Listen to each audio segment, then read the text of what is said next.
Hello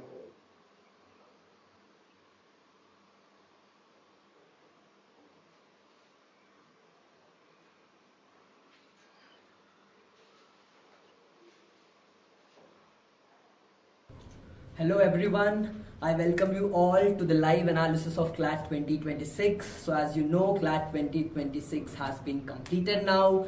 2 p.m. to 4 p.m. 7th of December. Today was the day when our students went to various exam centers, and as the news comes in, it looks like the paper was quite good, and the students also, their reaction also will be played here. We'll be talking about the reactions, we'll be looking at the answer keys. Our mentors are already with the papers. You will shortly see the early analysis as to how the overall difficulty, section wise difficulty, passage difficulty was there.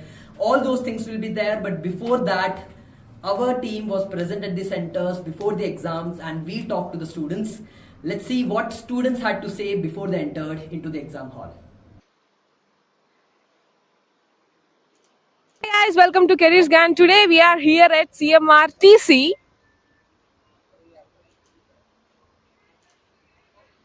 on the exam of Clat, and today we have students here. This is pre-exam and we have one of the students here. Let's get to know her thoughts on this day. Hi, what's your name? Vaidehi, ma'am. Hello Vaidehi. So how are you feeling about this exam? Little nervous, but it's okay. It's okay. So what's your easiest subject in Clat? I am good in reasoning, so I can do well with English, legal, and logical as well. So yeah. So she's good with reading sections. So what's the toughest part for you? For me, everyone's easy part is Quant, and for me, it's toughest. So yeah, I'll make it for sure. So I guess you're a bit nervous on the quant Huh. part, right?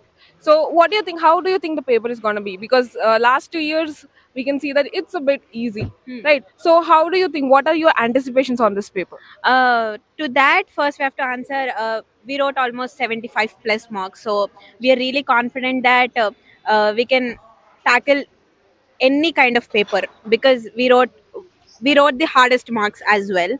So for us, it would be a moderate paper for sure, or else easy, and that's not going to be the hardest thing for us. Okay, so 75 plus marks and you're very confident. Can we know from which coaching center you're coming from? We are from Abhyaas Law Prep. Abhyaas Law Prep. Okay, Vaidehi, thank you for sharing your thoughts with us. All the very best for your exam. Thank you so much. That's it, guys. Hi everyone, so we are at CMRIT. It's the D-Day Clat 2026 and I have some Abhyaas students from Secunderabad branch. So, how are you feeling now? Really good. We are really confident. Very excited about the exam. Wow, that's a good word. They're excited about this time. So, do you think that you're well prepared? Definitely yes. Yes. Yeah, well Yes. prepared. So, what is your strongest section? What do you think? Legal language. Legal. Yeah. Nice, nice. Yeah. And what do you expect this year's paper, how it is gonna be? Unpredictable, I guess. It can be anything, right? So I think I can do this even if the paper comes hard. Wow, that's the confidence that even if the paper is hard, I'm going to nail it. Wow, that's the confidence I want to have in my Abhyaas students. All the very best. All the very best, everyone. See you after the exams.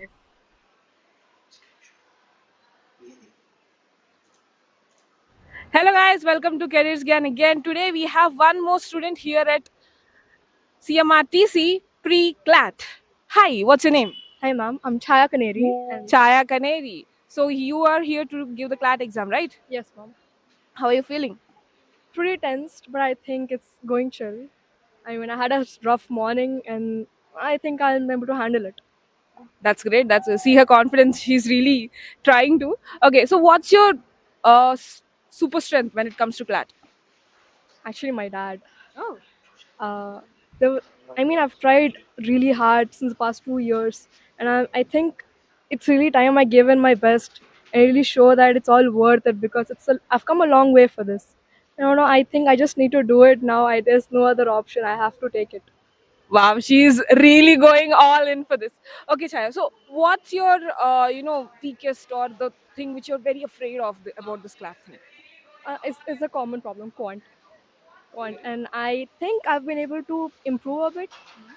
So far, I've been doing great. I've been doing average, I can say, but yeah, I think I'm confident about quant now too. Okay, so any anticipations on this paper? Not really, ma'am. I think I'm hoping it would come a bit difficult this year, because the more difficult it is, the better I perform, because I don't think I'm doing really great on easy. So that's all. Yeah. I think the more difficult it is, the better it is with our cutoffs too, right? Ma'am. Yes, ma'am. Yeah. So yeah, guys, that is about Chaya. Chaya, all the very best for your exam. I wish you get your dream NLU. And what is it, by the way? Nalsar. Nalsar is a dream NLU. So let's wish her luck, guys. Thank you for watching. Bye. Hello, guys. So we have one more student here today at CMRTC. Let's get to know her thoughts pre-Clat. Hi, what's your name? Sanjana ma'am, Hello, Sanjana. How are you feeling? nervous a bit. You're a bit nervous, right? So, do you have any anticipations on this year's paper? No, No anticipations at all. I can actually feel your nervousness through your breath. Okay, so let's talk about your strengths. What's your favorite subject in Clat? English and legal. English and legal. So you're good with them. You're confident on them. Okay. What is your weakest one? Not weakest, but time taken quant. Quant is your time-taking subject, right? So okay. What's your dream NLU? Okay, Nal sir.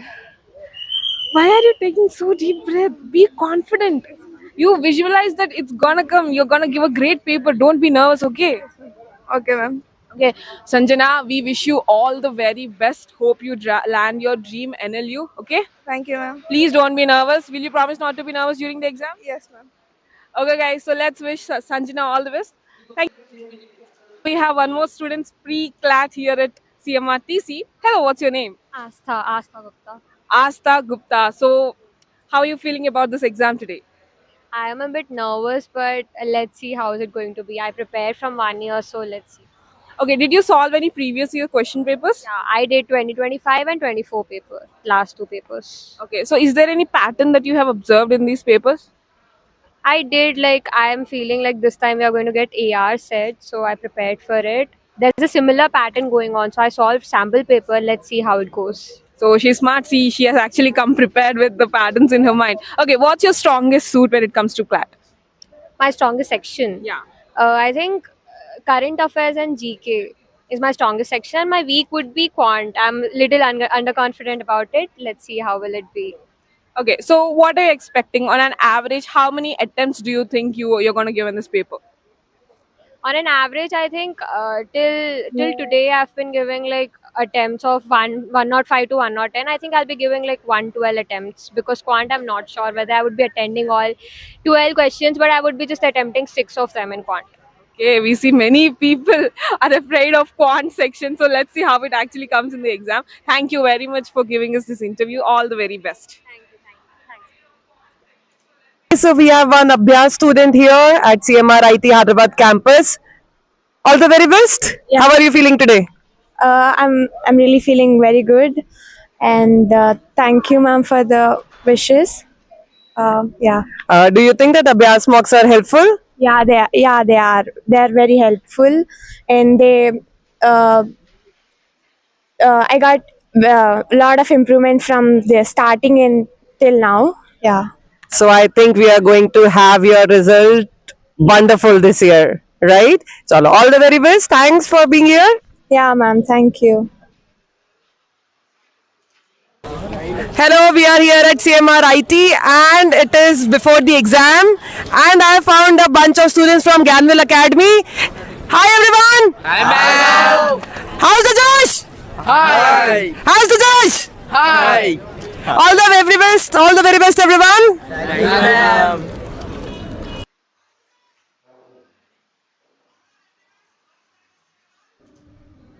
Well, that was really positive attitude that our students carried to the exam centers, and no doubt the positivity that we talk about, without which no matter how skillful you are, the exam doesn't come out well, right? So that positivity was very much reflected, and yeah, that was very much part of things that we have been trying to do since last 1 week. It wasn't just about the mocks or the content part. We have been talking to students about how to carry themselves in the exam, and it's really nice to see that students were with that mindset, and the same would be reflected in the paper as well.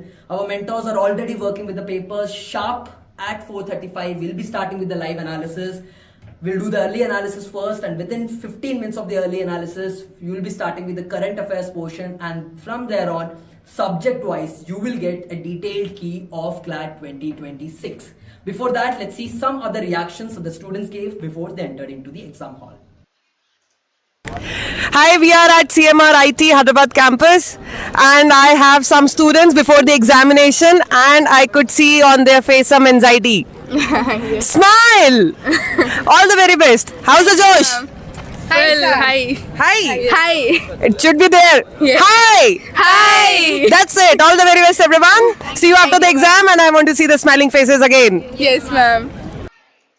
Student from SBD branch, Abhyaas. So, hello. Yeah, hi, What is your name? Kamal Pandey. Okay. What is your strategy for going the exam? Yeah, nothing much. I has done with my basic and completely. So I'm little bit nervous right now. Okay. Are you confident about the exam? Any difficult subject is there for you? Yeah, only I'm difficulty in GK and nothing much. Okay. What is your strategy for the GK to missing the negative marking and all? Yeah, so first I will see what are the question I will done. After that I will leave. Will I don't know. Okay. So all the best. All the best for your exam. Just be calm From and Abhyaas confident. Kukatpalli branch. Thank you.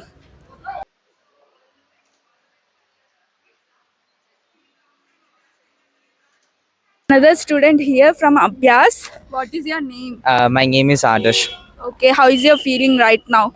Um, Tense, confident, and all. so I'm nervous, but I'm to be honest, I'll be very much confident writing exam. So I came like prepared.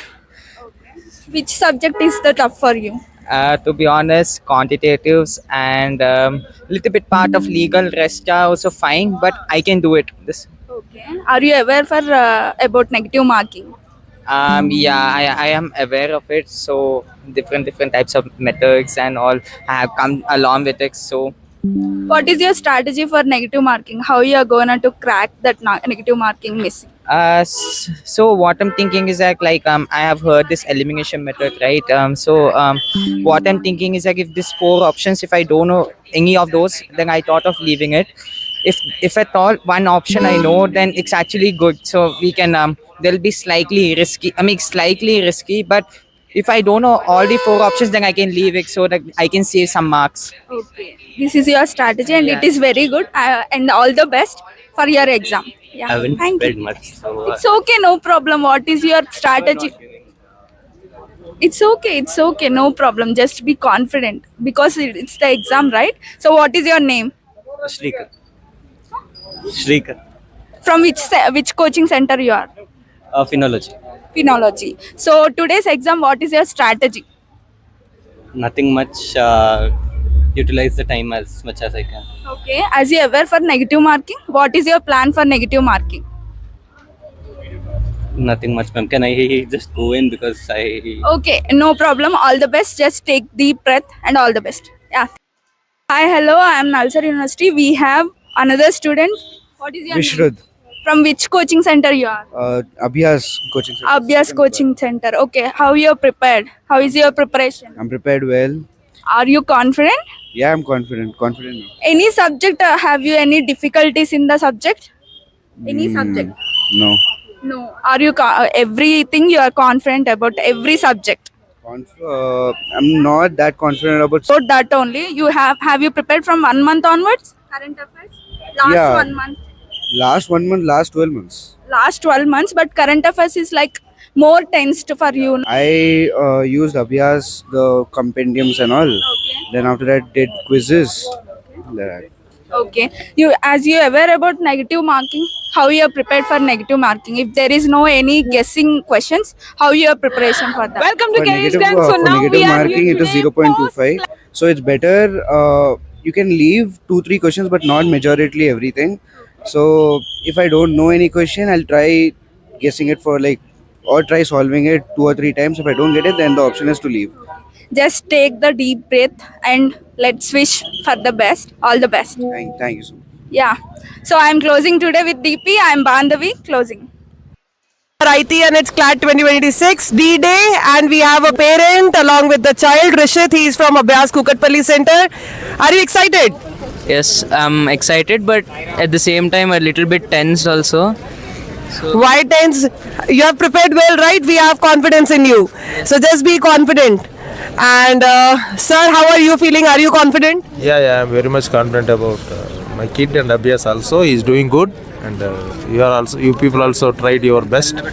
Hope for the best. Yes. Let's hope for the best, and we'll nail it. Okay. All the very best. We are at Clat 2026 CMRIT campus, and we have a student. What's your name? Sri Vanilla. Sri Vanilla is here. Are you excited about the exam? Yeah, I'm so nervous. I'm so nervous. It means less preparation, is it? No.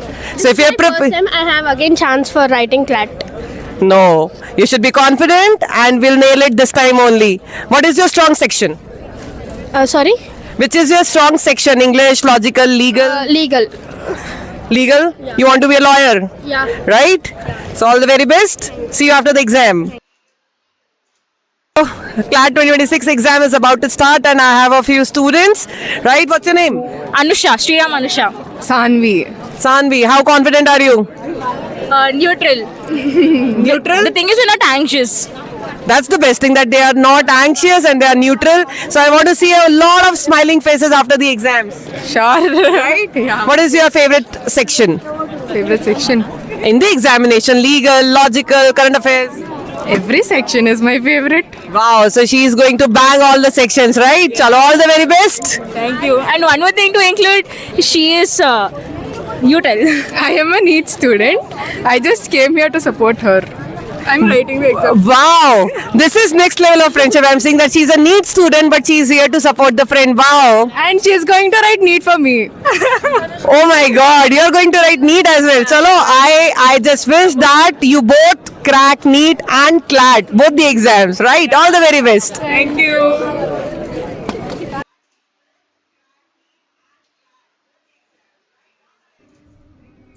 Well, that was really positive attitude that our students carried to the exam centers, and no doubt the positivity that we talk about, without which no matter how skillful you are, the exam doesn't come out well, right? So that positivity was very much reflected, and yeah, that was very much part of things that we have been trying to do since last 1 week. It wasn't just about the mocks or the content part. We have been talking to students about how to carry themselves in the exam, and it's really nice to see that students were with that mindset, and the same would be reflected in the paper as well. Our mentors are already working with the papers sharp at 4:35. We'll be starting with the live analysis. We'll do the early analysis first, and within 15 minutes of the early analysis, you will be starting with the current affairs portion, and from there on, subject wise, you will get a detailed key of Clat 2026. Before that, let's see some other reactions that the students gave before they entered into.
Hey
guys, welcome to Careers Gan. Today we are here at CMRTC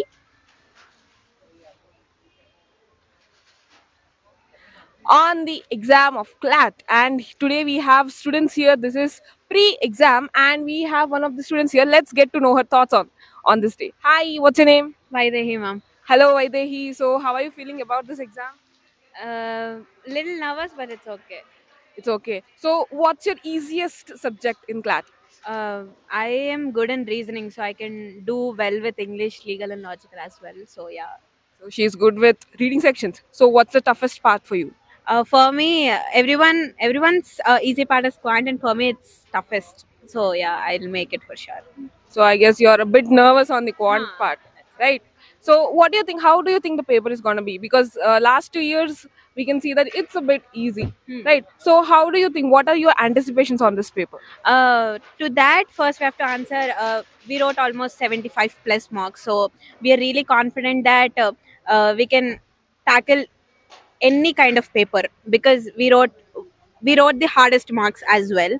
So for us, it would be a moderate paper for sure, or else easy, and that's not going to be a hardest thing for us. Okay, so 75 plus marks, and you're very confident. Can we know from which coaching center you're coming from? We are from Abhyaas Law Prep.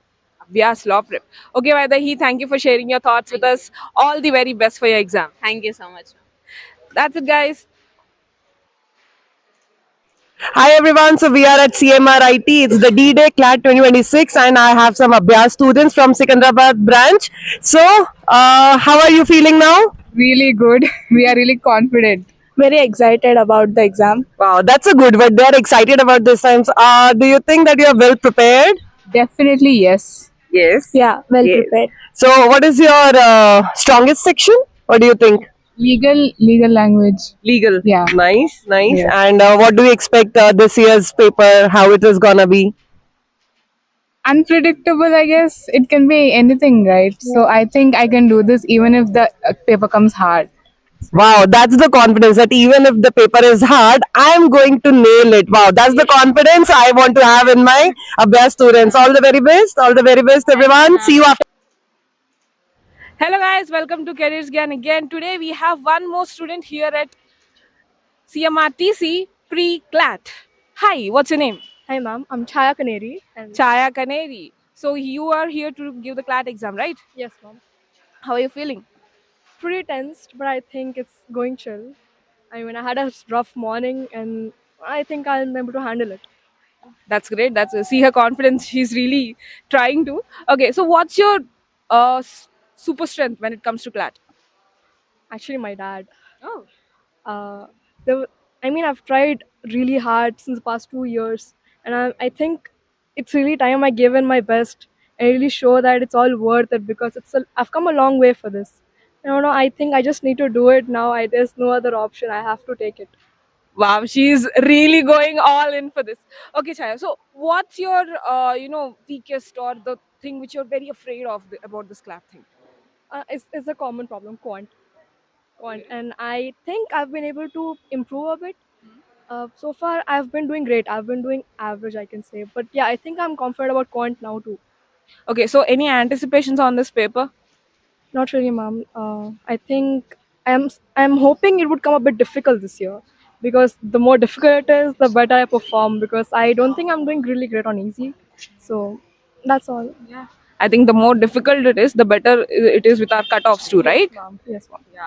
So yeah, guys, that is about Chaya. Chaya, all the very best for your exam. I wish you get your dream NLU. And what is it, by the way? Nalsar. Nalsar is a dream NLU. So let's wish her luck, guys. Thank you for watching. Bye. Hello, guys. So we have one more student here today at CMRTC. Let's get to know her thoughts pre-clat. Hi, what's your name? Sanjana ma'am. Hello, Sanjana. How are you feeling? Nervous a bit. You're a bit nervous. Right. So, do you have any anticipations on this year's paper?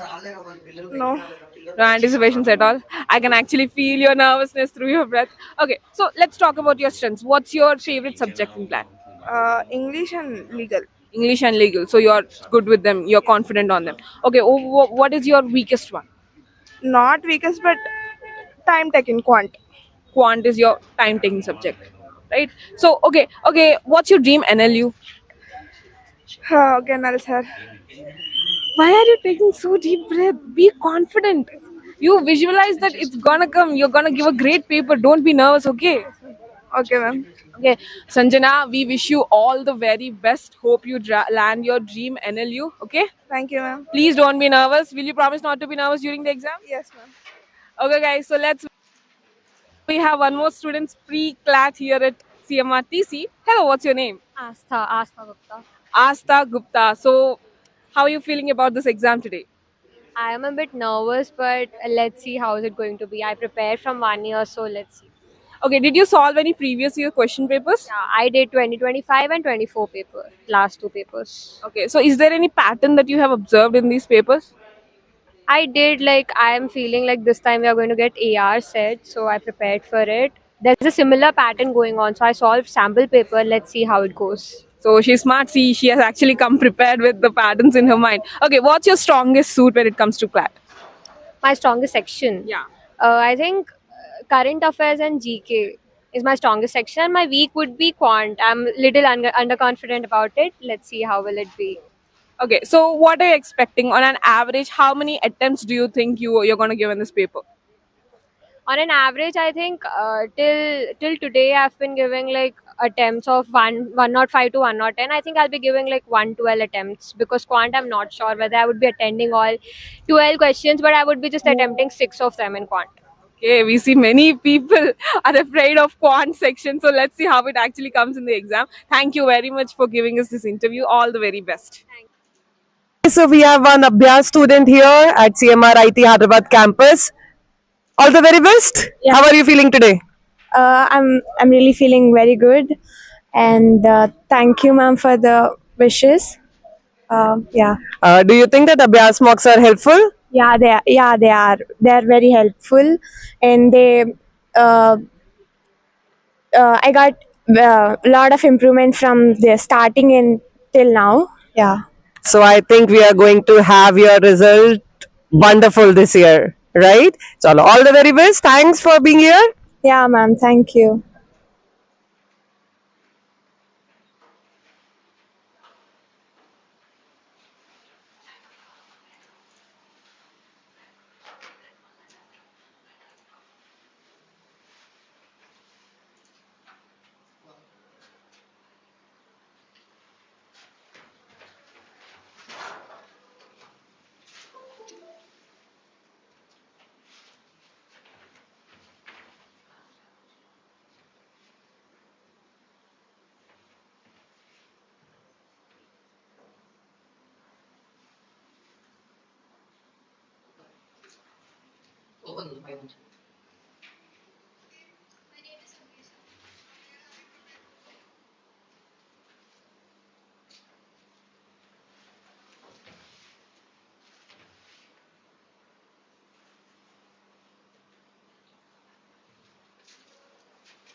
So I welcome you all to the live of Clat 2026. Today 7th of December, sir, and 2 o'clock to 4 o'clock every first Sunday of December is duck for students as well as for the mentors. I think for them it is duck. For us it's more like we are working on Sunday. I think once we get into working life, but I'm very happy entire Abhyaas family.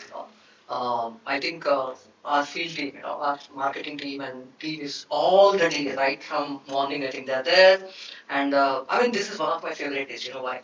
I always I post on various social. I'm not so regular on social media, but this day I post all the messages and kind of talk to some students and stuff. And I'm very happy to see all the reactions coming. Some reactions before, some reactions after. We have a lot of reactions here as well. We'll play that. Absolutely. But before that, the first thing that the students have said is, sir, रटना पड़ेगा ऐसा paper solve करने को. There was a lot of batti because lot of stats and facts and figures in the paper. This time the paper is unlike reasoning. They did more factual, more facts. That's the sense I get. English and reasoning portion. That's the feel I get from our KC room, right? Right. When I walk into knowledge center room, I think what our faculty are doing, they're doing. I think, hey, this time it's a lot more about knowledge, not so much about skill. A lot more about remembering stuff, not so much about solving. I'm thinking, I always say this to students also. Abhyaas Law Prep students, ALPs have always found that whenever there are surprises like this, after the exam, they are inherently disappointed in that minute. But actually, let me tell you this, whenever there are surprises, we have seen our students do far better than the other people. Yeah, right. So just hang in there. I think the surprises are good for you. Something that looks like, hey, by the way, the exam preparation that you have done over the last 1 year, 1.5 years, many months, a lot of students have the feeling that जो preparation किया है, वो use नहीं आया. I think the goal of any competitive exam, like I told this on the Express Day also, boot camp also, the goal of the exam is not to test what you have prepared. The goal of the exam is to test how you handle a change. Now that's exactly what happened. Right. So I think you should not be so worried about I've over prepared. In fact, I heard one of the faculty saying I did so much and that did not. It doesn't matter. It's not about what we know should not be there. It's more about what is useful. Right. So that is the kind of mindset I want our students to be in and our parents should be in. Yes. Right. I have also something to say, sir. I still remember as part of my curriculum, legal reasoning curriculum, we teach legal knowledge and then we teach legal reasoning. There are 2 modules, beautifully crafted modules. Absolutely. So one of the students asked me, sir, why are you teaching us knowledge? And today I can proudly say, if you heard my knowledge class, this was your paper. So yeah, Chandan sir is basically saying legal knowledge is taught for a reason. Don't ever understand. See, a lot of times students have this thing, students and parents also sometimes, Chandan, they have this recency bias, right?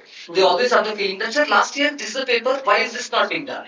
Last year this happened, why is this not being done? Please understand, Abhyaas Law Prep is here for a reason. We are here for 16 years, right from the time Clat started. So, we know that there might be some things that can come. We'll have to do everything. We'll have speed bump tests, a lot of these things. So I think you need to kind of trust the faculty, trust the institution and move on. I think I think in a way it is, a lot of teachers will be happy, a lot of us will be happy that whatever we taught then and that has come, students will be unhappy that because it's not as per the expected standards. Right. How does it matter? I want surprise. I always love having a surprising paper.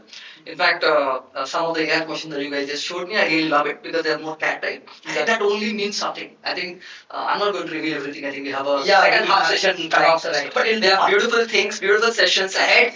There's one thing, there are few questions, sir, which are very tough. And right now, students would be thinking, कि अरे मेरा तो गया. सबका गया भाई. That means your rank is not going to change. It's comparative exam. Comparatively, you would have done better. If you're an Abhyaas student, there was nothing new. If you have reflected what you have learned in class, that would have been an excellent performance. Right. Sir, so we have Chandan as a starting point. So, sir, first thing is, let's take a quick remarks on each of the subjects. Okay. So, this is what we have today's exam, 7th of December. So, you want to compare this last 3-year paper, right, by section. Basically doing the first cut, the moment paper has come out, what in the first half an hour, what are the faculty, what are the subject matter experts at Abhyaas felt with respect to the papers as compared to last 3 seasons. We're not just giving a random analysis of this paper, but we're trying to give you an idea of how the last 3 seasons are there so that you can better judge about the cutoffs and stuff later. Correct, that's correct. Yeah. So, compared to last 2 years, overall, for every section, sir, this was something that we were on about, that the barometer has to move up, down. No one moved it down, sir. Everyone moved it up. The paper was somewhat difficult compared to last year. No, is it general? I think you're ascribing the parameter going up a lot more to surprise factor than the question themselves this time. You would say that? To an extent, but also the factor that our classes accommodated much of those surprises. Right. But I have to speak for everyone. Everyone, yeah. So there's some questions for that. Right. Some questions you just shared, some questions and stuff. Yes. So definitely you see a parameter here. The barometer actually says if it is higher, it means the paper was tougher. It is lower, the paper was easier.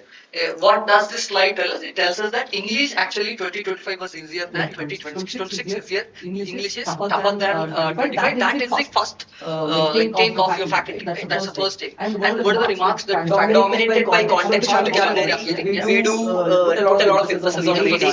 So don't always only hope for inferences like your CR. Because a lot of people think English is just second section of CR, right? But it's not true. English is English too. It has contextual vocabulary and stuff. Apart from inferences, they have contextual vocabulary, right? Okay, and inference-based questions were seen, and overall difficulty moves to moderate, higher than last time. Absolutely. In current affairs also, surprisingly last year, sir, we were holding our hand. Current affairs में inference क्यों पूछ रहे हैं? And finally, consortium has at least in one class have corrected themselves. मुझे नहीं पता वो corrected बोलेंगे या release बोलेंगे या change बोलेंगे. Right. But because students keep asking me in the last day, sir, GK will be reasoning. We can never correct it. Right, exactly. Faculty, we always learn to say maybe. Right? I'm happy. I think students should be happy with GK that they should take a lot of less time because a lot of factual. That gives time to think for sections. If it is GK this time will be your current affairs will be more time saving section this time because there are more factual questions. Exactly. But then your team has put moderate because sir, inference so you can find in passages. So the answers for class have to be by heart. Okay, you taking everyone into consideration. No, I was just talking to the current affairs faculty. Something I'm really happy for multiple things this time in Clat 26 to why Chandran.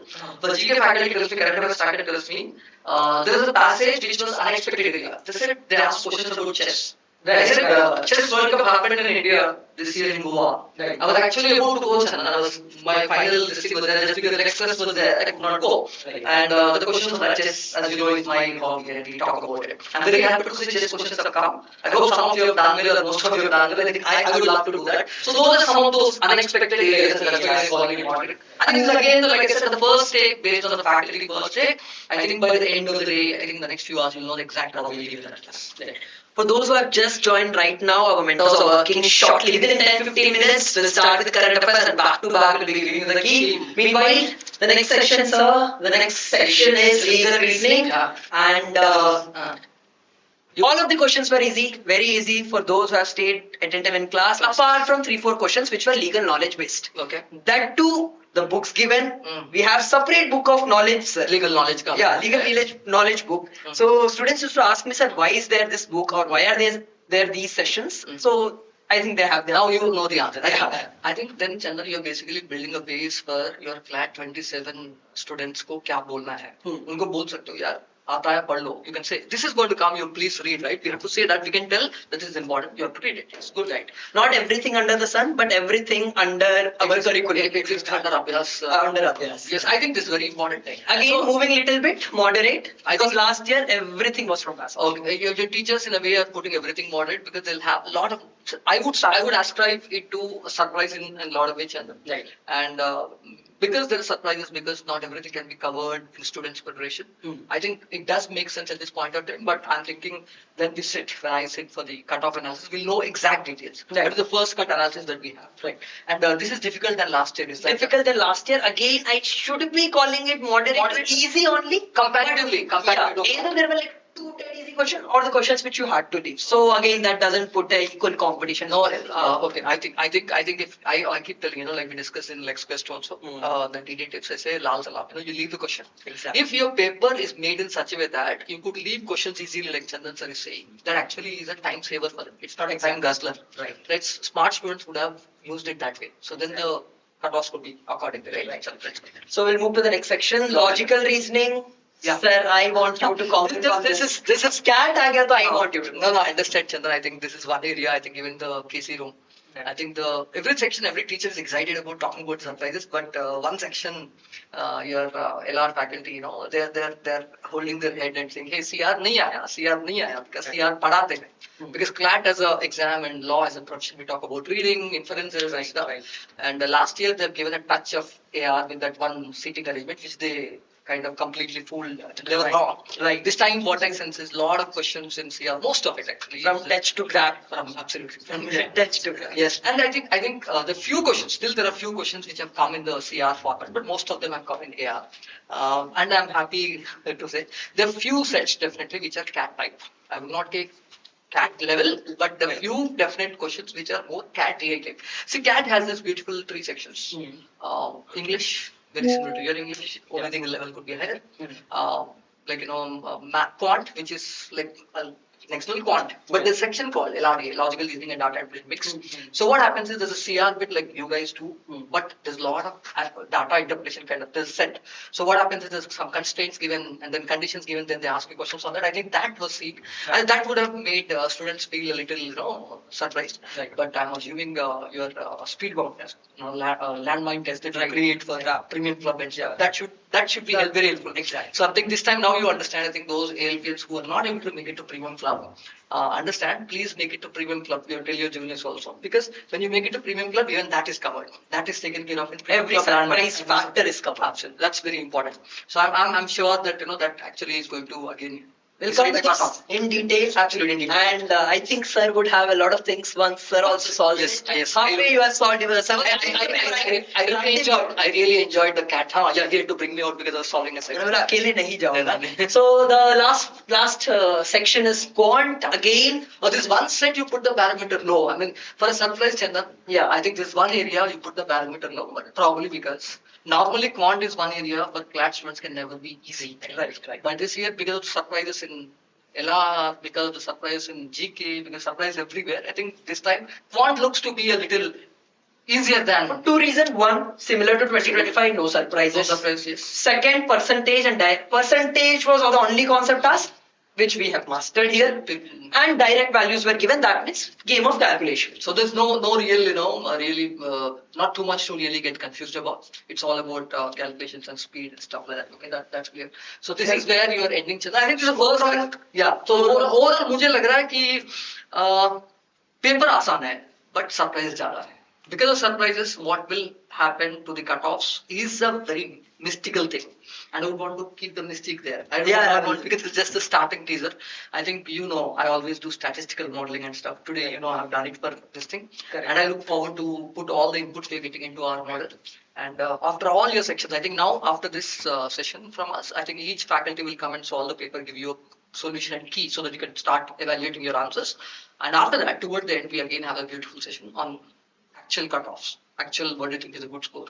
What kind of cutoffs are there for which rank and what kind of cut marks you need to get into which NLU? We're going to give the first cut analysis right today in next couple of hours. So stay tuned. We look forward to meeting you again after all your subjects are done. At the end, we have NLU wise cutoff. Absolutely.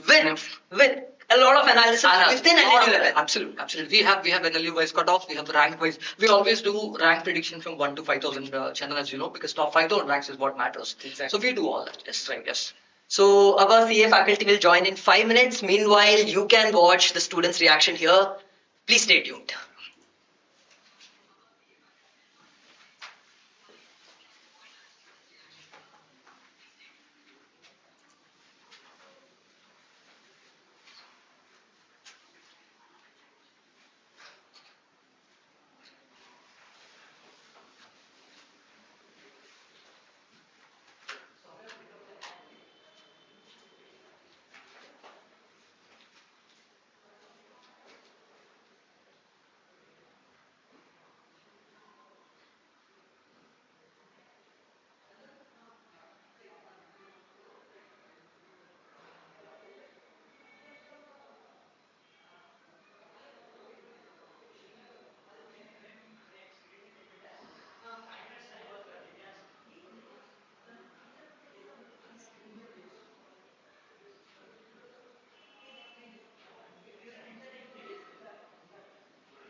Good evening, everyone. So the time has come.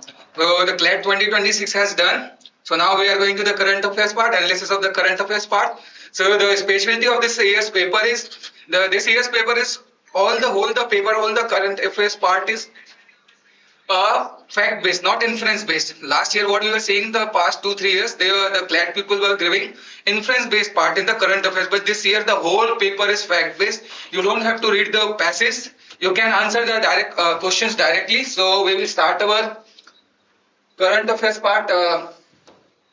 So the first passage is about the US tariffs and the Donald Trump's tariff on India. It has some parts of Chahbarat Port, India's Chahbarat Port, and the tariffs that is about the third is H1B visa. Okay, so we will start. So first question is, what percentage tariff did President Trump initially impose on Indian imports in 2025?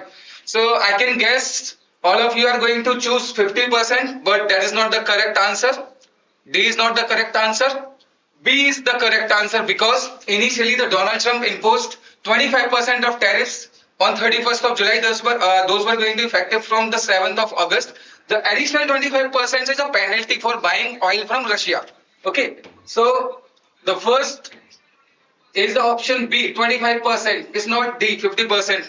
So we'll move to a second part, second question.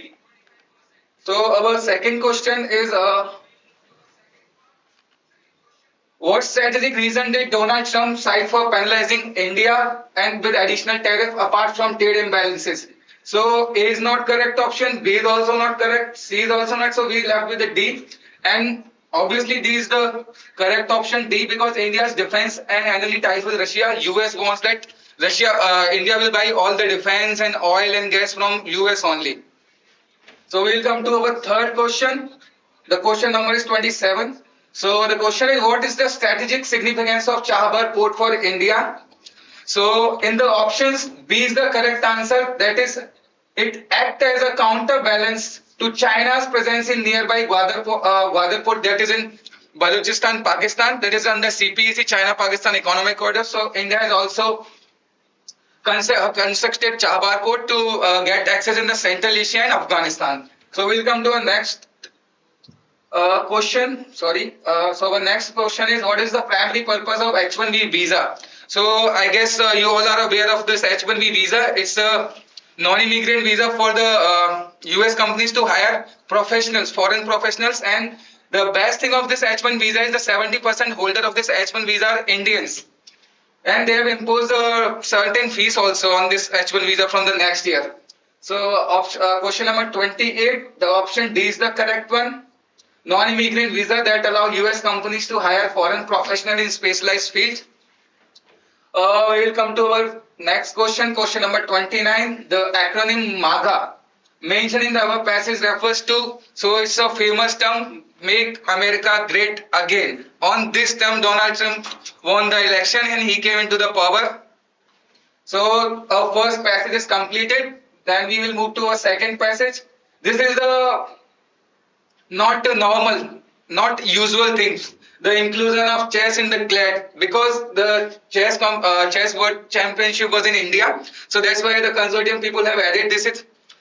We have a lot of sports stuff in this year, but they have gone for chess because chess is not that much in the limelight or in the media. So we'll come to the second passage. So first question is question number 30. Where is the origin of chess believed to be? So if we will go to the option thing, then in the four option, the option number C is the best one, but there is a controversy regarding the origin of chess. But in these options, India is the correct option. In some places that is mentioned, Persia is also the place where the origin of chess was. But in these options, the option C is the correct one, that is India. So we'll move to our next question, that is question number 31st. Who was the first Indian to earn the title of chess grandmaster? That is going to be option D, Vishwanathan Anand. He is the first Indian to earn the title of chess grandmaster. So option D is going to the correct answer. Now we'll move to the question number 32. That is who was the first official World Chess Championship? Option A is not the correct one. That is from static part. This is not a current affairs, but this year's static part is very less. More the focus was on the current affairs part. So the option D is the correct one. He is the first official World Chess Champion. That is Wilhelm Stenzel. That championship was held in 1896. So we will come to the question number 33. So the question is, which of the following computers successfully defeated Garry Kasparov, the reigning world chess champion, in a tournament match? So there is going to be option C, that is Deep Blue. The computer's name is Deep Blue, that defeated Garry Kasparov. So let's move to our last question of this passage. The question number 34. Which of the following city is the venue for hosting the 11th edition of Chess World Cup 2025? So that is going to be option C, Goa, because this year's the chess championship was held in India. India hosted the 11th edition of Chess World Cup 2025. So now we'll move to our third passage. So this third passage is a mix of 2-3 things, and just go a little bit. Yeah, sure, sir. Yeah, no issues. No Okay. issues. This is more, I guess. Yeah, it is perfect. Right. Okay, let's start. So this is a mix of started on Pahalgam attack. After that, we had Operation Sindoor and the abeyance of the Indus Water Treaty. This is the first time in the history of this Indus Water Treaty. This is signed in 1960, and with the help of World Bank, as we mentioned in the our classes. So our students are well aware of this thing, and I mentioned before the Clat also, this is a just 10+2 exam for a NLUs, not a government exam. So the level of the current affairs is very easy. You have to just, if you are following the newspaper whole year or just listen the classes, it is enough, more than enough. So let's start. See, there is a very sweet question, very easy question. So where is Pahalgam situated in India? I think every student, or not every student, every 10th level student also aware about this thing. Where is the Pahalgam situated in India? So it's in Jammu and Kashmir. So the correct option is option C, Jammu and Kashmir. Let's move to question number 36. Second question. So the checkpost Atari is located in. This is another Laddu question. So the correct option is option A, near Amritsar, Punjab. This is a checkpost with a border between India and Pakistan. It has two names. From Indian side it is called Atari, and from Pakistani side this is called Wagah border. There is a treaty ceremony also that is held every day. So let's move to our next question. So the question number 37. Which among the following is not a SAARC nation? So the full form of SAARC is Southeast Association for Regional Cooperation. So see, Afghanistan, Pakistan, India, Bangladesh, Nepal, and Maldives, Sri Lanka are the part of the SAARC nations. So the odd option is Mauritius. So our correct answer is option C, that is Mauritius. And right now the SAARC is ineffective because the strained relation between India and Pakistan. So let's move to next question, that is question number 38. So the expression person non grata means that is unwelcome person. These are the things of Vienna Convention. Unwelcome person B. So this was held after this Pahalgam attack. The India did 2-3. The visa exemption for the SAARC nation was over for Pakistan, and the Pakistani citizens were told to vacate India. So this person on data comes under the High Commission, that's Pakistani High Commission. These terms are under the Vienna Convention of 1954. So option B is the correct one. Let's move to another question. Option number 39. Question number 39. Sorry. So the question is, the Indus Water Treaty signed in 1960 between India and Pakistan was facilitated by. So the correct option is option C, the World Bank, not by the UN or UNSC. It is by World Bank only. In the 1960, India and Pakistan both signed the Indus Water Treaty. And in this Indus Water Treaty, they have a permanent commissions also, and permanent commission. And the meeting, this meeting was also held every year. So from Indian side, Indian commissioner, and from Pakistan side, Pakistan commission. But now the India has put the treaty in abeyance, and still in abeyance. So let's move to a last question of this passage, question number 40. So this question is, which among the following is not a tributary of river Indus? So let's eliminate, or let's choose the correct answer. So A, Ravi is a tributary of Indus. B, Jhelum is also a tributary of Indus.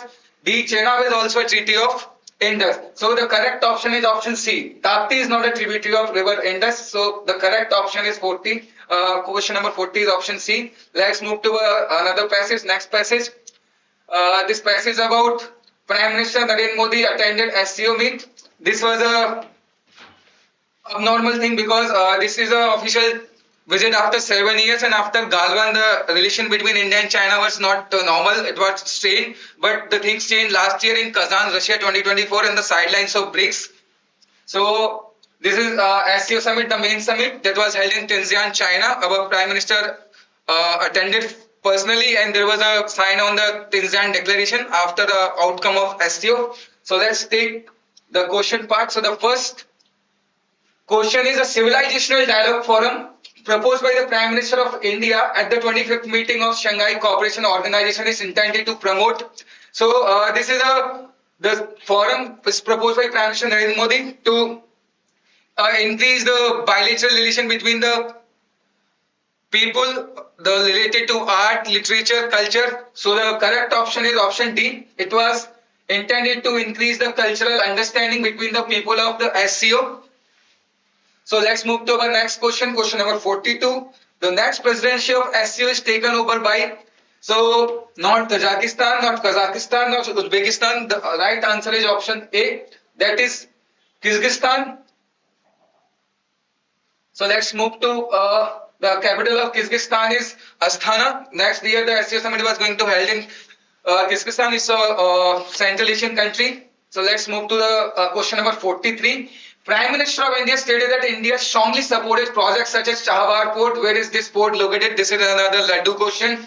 So the correct option is option B, that is Iran. To counter the Gwadar port of China in Pakistan, India constructed Chahbar Port to get entry into the Central Asia and as well as in Afghanistan. So let's come to the next question. The next question is question number 44. Which all of the following countries is not a member of SCO? This is again a Laddu question. Okay, so Belarus, Iran, Pakistan, the three are the member of the SCO. Only the correct option is option D, Myanmar. Myanmar is not a part of SCO. The thing is, India and Pakistan both joined in the same year, in the year of 2017. Let's move to another question. Question number 45. The Secretariat of SCO is located in Shanghai, China. Originally, the SCO was not SCO, it was Shanghai 5. It was established in 1996. Then in 2001, after the joining of Uzbekistan, it turned into a SCO, Shanghai Cooperation Organization. In 2017, India and Pakistan both joined. And they have their two, one is their secretariat, and second is they have a anti-terrorist structure. That is secretariat in Uzbekistan. So let's come to another passage. It is the passage talks about the tragic accident of Air India flight AI-171 that was flying from Ahmedabad to London, the Gatwick airports. Let's come to this question part and see, after the accident, the Air India is owned by now Tata. So Tata has announced the memorial in the memory of the people who lost their lives. So let's come to the question part, the question number 47. The question is, Air India flight AI-171 was operating from Ahmedabad to The correct option is option A, London Gatwick Airport. We don't have to read all the options because the correct option is the first one. So let's come to another question, question number 48. That is also a Laddu question. See, who is the Minister of Civil Aviation of India? I guess all of the people know that who is the Civil Aviation of India. That is option C, Shri Ram Mohan Naidu. He is MP from Srikakulam. Srikakulam is situated in Andhra Pradesh. Okay, let's go to another question. That is question number 49. So the AI 171 Memorial and Welfare Trust, that is registered by Tata Group as a public charitable trust in. So that correct option is C, Mumbai, because I guess all of the people, most of the people like thinking like that. It can be option A, Ahmedabad, because the accident was in Ahmedabad. But that is not the correct option. The correct option is option C, that is Mumbai. So let's move to our next question. First, moving to another question, we'll mark the option. Let's go move to another.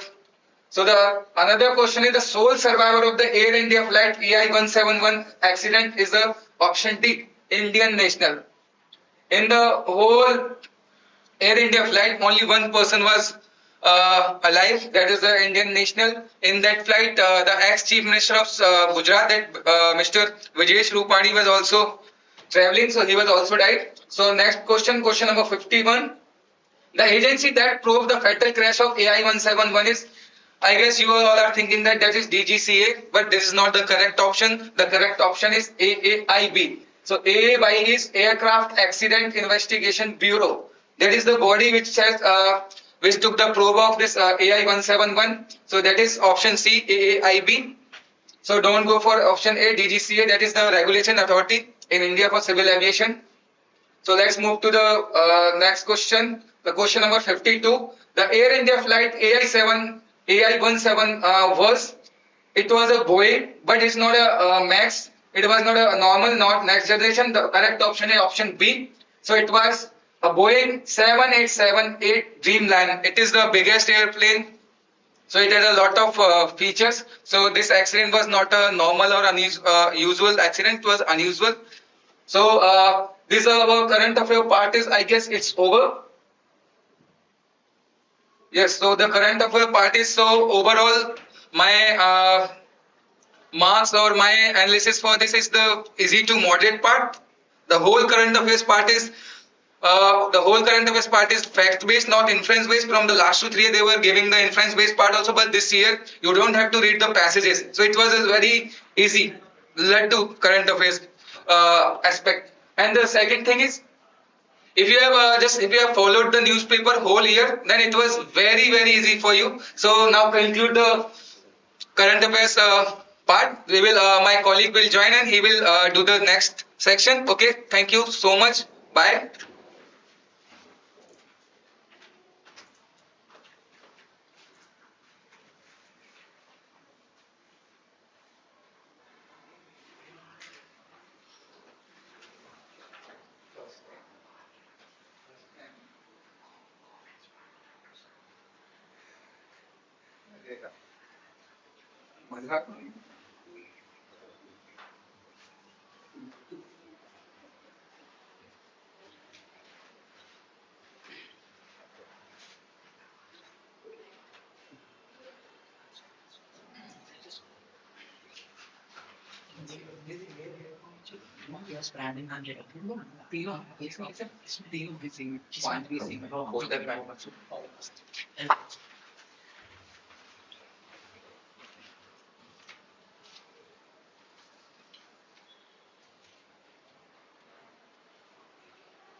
Welcome to the Quant.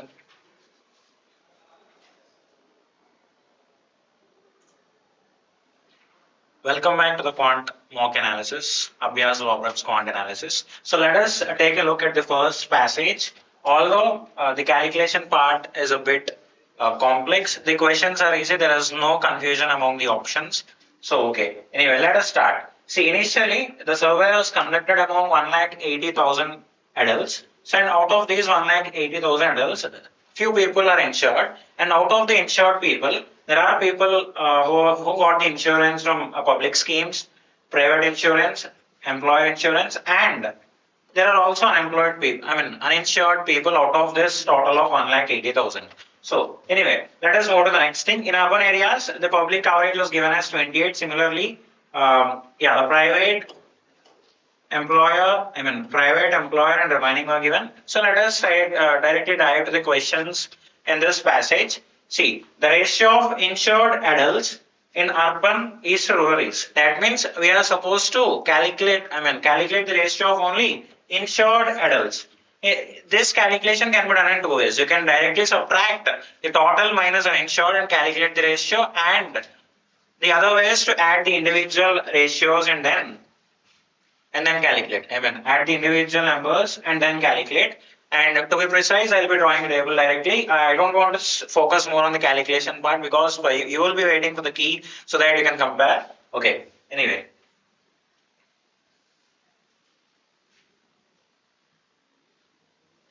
Okay. the ratio of insured adults in urbanized rural population. Before coming to the first part, I would like to mention the tabular format so that you can compare it with your calculation, or else you can check with the final key as well. Okay. Firstly, urban. It is directly given in the question. The urban population is 99,000. So urban and rural. And out of this, how many types are there? Public, private, employer, and uninsured, right? So this is the public, private, employer, and uninsured. I'm just writing in the form of a small shortcut. So how much? Urban, it is 99,000 people, and public, it is 27,720, and private, it is 21,780. They give the percentage. I'm directly writing the calculation. I've done the calculation part. I'm directly writing the calculation part so that it will take less time. Anyway, employer, it is 17,820, and the number of uninsured people are 31,680. And coming to the rural part, public, it is how much? 28,350. And next private, it is 8,100. Next employer, it is 6,480. And the uninsured are 38,070. And coming to the first question, insured adults in urban is to rural is. That means you are supposed to add 27,720. So yeah, how to do this? 27,720 plus 21,780 plus 21,780 plus 17,820 divided by, what is the value? 28,350 plus 8,100 plus 6,480. So 28,350 plus 8,100 plus 6,480. So if you want, you can do the in-depth calculation. And the answer for this question is option B. Simplification can all, and all can be done by yourself as well. Anyway, by what percentage is the number of uninsured? Question number 110. By what percentage is the number of uninsured in rural higher than the uninsured in urban? That means they are asking the percentage difference. What is the percentage difference formula? Difference divided by the base value into 100. The base value means the value which you are comparing is called the base value. So what is the difference? 38,070 minus 31,680, right? Question number 110. 38,070 minus difference, uninsured and urban people. It is how much? It is 31,680. 31,680 divided by, and what is the value which you are supposed to consider in the denominator? It is, uninsured in rural higher than. That means we are comparing uninsured in rural areas, right? So what we are supposed to consider in the, higher than the rural areas, higher than uninsured in urban. That means we are supposed to consider the number of uninsured people in the urban in the denominator. This will be the base value. And what is the base value? Uninsured in urban areas, it is 31,680. So into 100. This is the calculation which you are supposed to do, and we will be getting 20.17% as the answer.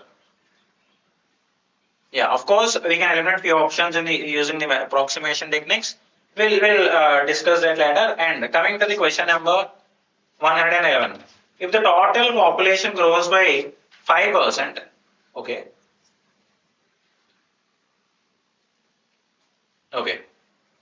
I want to directly focus on this so that you can compare it to the key. Okay. If the total population grows by 5% next year, see, what is the population now? The initial population which is given in the data is 1,80,000. After increasing by 5%, how much it will become?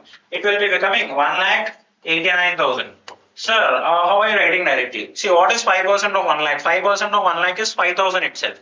And out of the remaining 80,000, what is 5% of 80,000 is 4,000. So, the increased population is 1,89,000. So, this is the population which you are supposed to consider to answer this question, because the population is increased by 5%. And after increasing the 5%, it is 1,89,000. So, and the all other percentages remain same.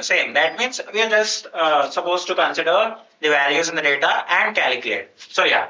Now, what is the question? How many additional privately insured people will be there? And if you compare the value, if you add, just before a couple of minutes, I have tabulated the values. Just calculate the number of privately insured people which were there initially. So, how much was that? How much was that? Privately insured people, which was previously, privately insured people means you are supposed to add urban and rural as well. So it is 29,880 initially. 29,880 initially. And to this question, we are supposed to consider 1,89,000 as a value because the population was increased by 5%. So after that, the percentage values remain same. But what is the percentage value? In urban, coming to the urban part, urban private insurance, it is private insured people. It is 22%. 22% of the total number of urban people. 22%. What is the total number of urban people? It is 55%, right? Percentages doesn't change. So it is 0.55 into 1,89,000. So this is the urban part. And similarly for rural part, what we are supposed to calculate? For rural private insured people, it is 0.1. That is 10%. 10% of 45%. What is the rural population? It is 45% of the total population, right? The total population now is, surveyed population. So yeah, how much will you get? You will be getting 31,374. 31,374. If you add these two values, you will be getting 31,374. And in the question they asked the difference, right? The final value minus initial value will give you the difference. So 31,374 minus 29,880. I don't want to concentrate more on the calculations, and the answer for this question is 1,494. I hope this is clear. And the next question, total number of employer covered adults is. Total number of employer covered adults means it is simple. Just tabulate the values and add the values. Okay. Rural, urban plus rural. That's it, right? Employees in urban and employer covered insured people in rural areas will give the answer for this question. Okay. Okay, question number 112. So in the urban areas, what is the percentage? If you take a look at the percentage of the employed cover people, public coverage, okay, private and the remaining, okay, employers coverage was 18%. 18% of what is that? 18% of 99,000 and coming to the next one, it is how much? 8% of 81,000. If you solve that, how much you'll be getting? Just a minute. Okay, we are done with question number 111 and question number 112. Total number of employer covered adults. So yeah, it is in the urban population, it is 18% of 99,000 is 17,820. And coming to the rural part, 8% of the total rural population, which is 81,000, how much you will be getting? You will be getting 6,480. So if we add, how much will you get? You will be getting 24,300. 24,300. So option C is the answer for question number 112. Next one. Question number 113. What percentage of all insured adults are publicly insured? See, I can say that this is the level of difficulty of this question is a bit high as compared to the previous questions, because here in the denominator you're supposed to consider only the insured adults. Insured adults means out of the total you are supposed to subtract the uninsured, or of course you can independently add public insured, private insured and employers insured as well, but that is comparatively easy. So insured candidates. So what is the approach for this question? Yeah, percentage of all insured adults are publicly insured. Okay. So public insured candidates divided by insured candidates or insured adults into 100. They ask percentage. To convert a fraction into percentage, you are supposed to multiply it by 100. So how many public insured candidates are there? So there are 56,070. So how did you get this value? See, you are supposed to add urban publicly insured people plus rural publicly insured people. You will be getting 56,070. And coming to the insured adults part, you are supposed to subtract it, uninsured population from the insured one. So 1,80,000 minus the number of uninsured people. The number of uninsured people in urban are 31,680. And in the rural, how many people are there? It is 38,070. We had already calculated in the, before solving the first question. So it is 38,070. So yeah, it is 56,070 divided by, yeah, what is this one? It is 1,10,250. 1,10,250 into 100. See, immediately after seeing the calculation part, without doing the complete traditional approach, we can say that the answer will be greater than, obviously the answer will be greater than 50%. So in this way, we can eliminate option A and option B. Sir, how did you say that it is greater than 100? What is 56 twos? 56 twos is 112. So if the value in the denominator is less than 1,12,000, the answer would have been less than 50%. But now the denominator value is less than twice the value. So the value will be greater than 50%. So from that, if you are having a time constraint, you can either select, that is not the exact approach, but if you are having time constraint and all, you can select either option C or option D as the answer. But to get the exact answer, you are supposed to do the entire calculation part. And the answer for this question is 50.86%, which is an option C. Next, what percentage of the total surveyed population was insured? Yeah, again, what is the approach for this? Total surveyed population was insured. That means insured population divided by the number of surveyed population. That means it is how much? It is 1,80,000. The number of surveyed population was 1,80,000, because always in the denominator we are supposed to consider the base value itself. Base value means the value with which we are supposed to calculate or consider. Okay.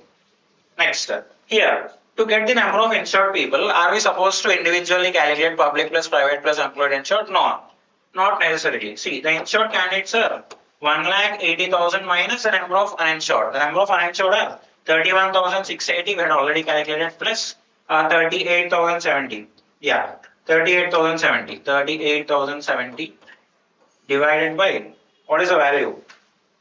Yeah, it is 1,80,000. Already stated, already explained. Yeah, into 100. Per fraction to percentage, we are supposed to multiply it by 100. So yeah, it is 1,10,250 divided by 1,80,000 into 100.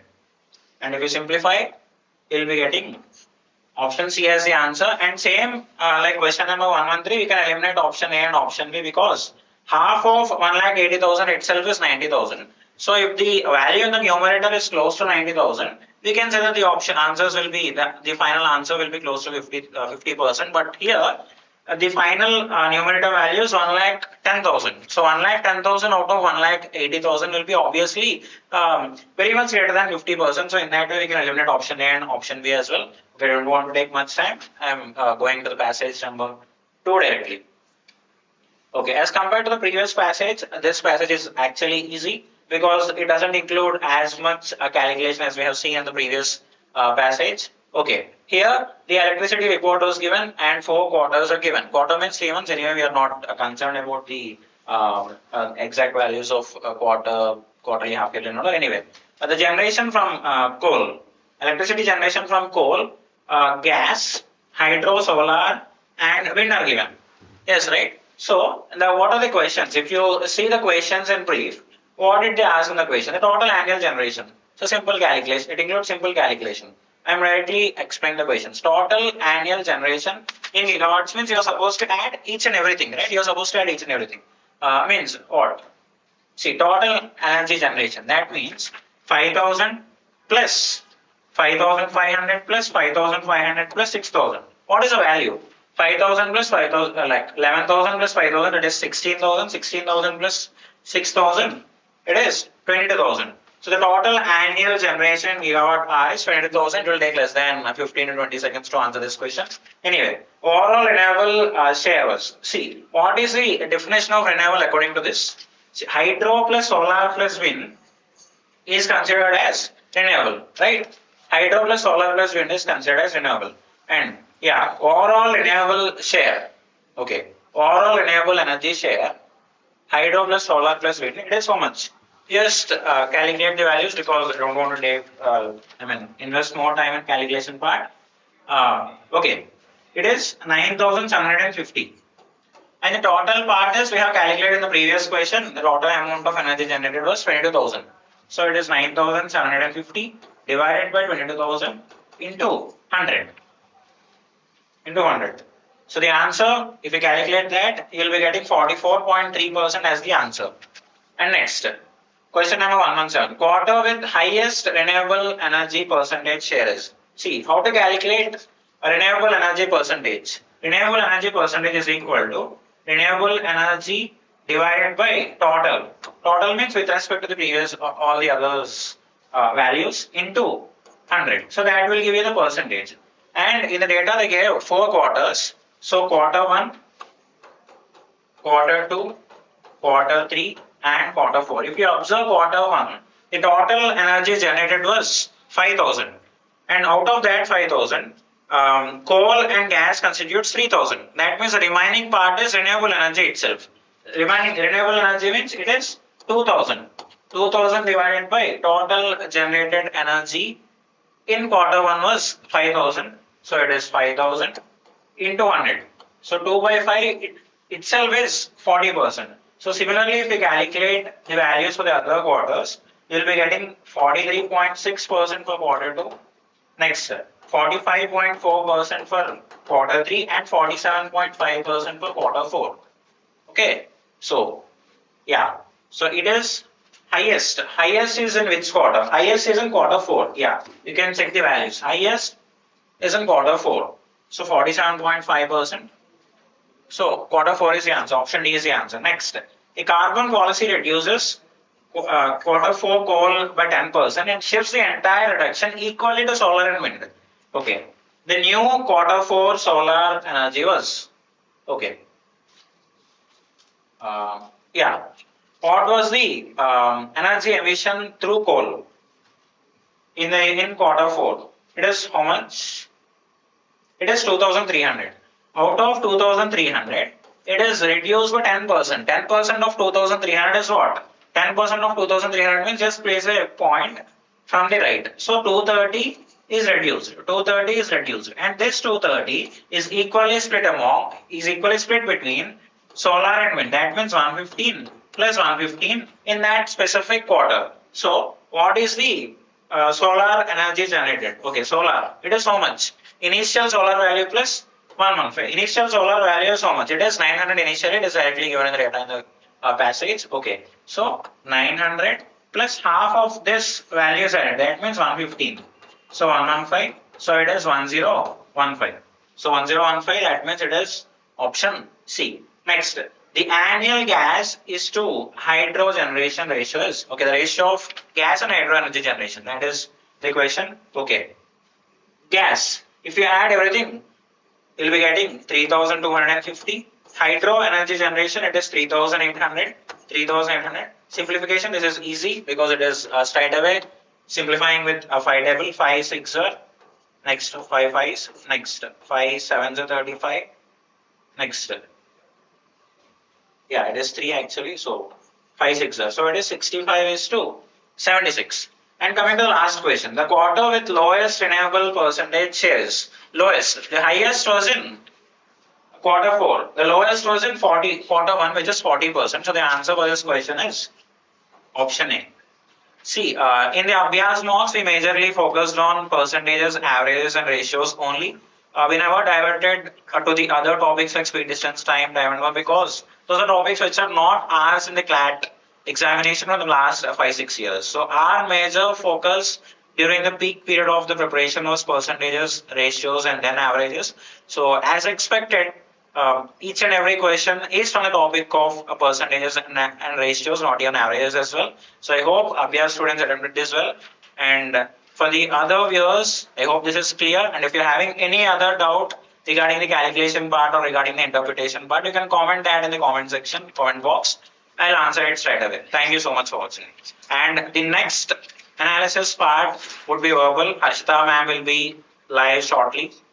Yeah, till then, stay tuned.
Hello everyone, let's look at the English section.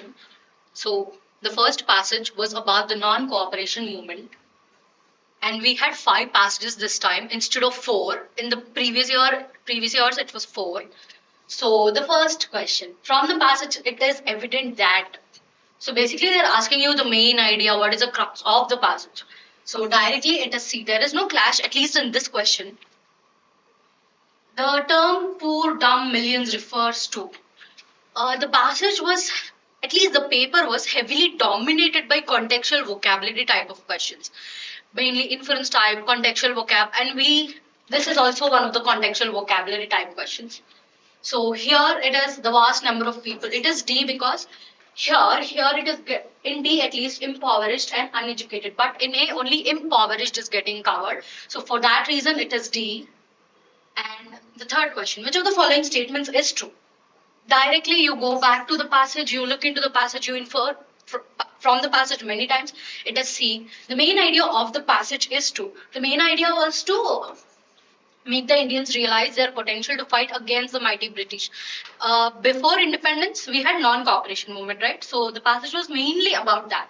So the last question for this passage, the word communalism. Communalism, without you going back to the passage, at least directly go with the dictionary meaning, or else if you can go to the passage, it would be religious identity. The politics that are playing through religious identity, that is communalism. So the next passage here was about how early humans were just like other animals and how they were nowhere different from that of animals, was the tone of the passage at least.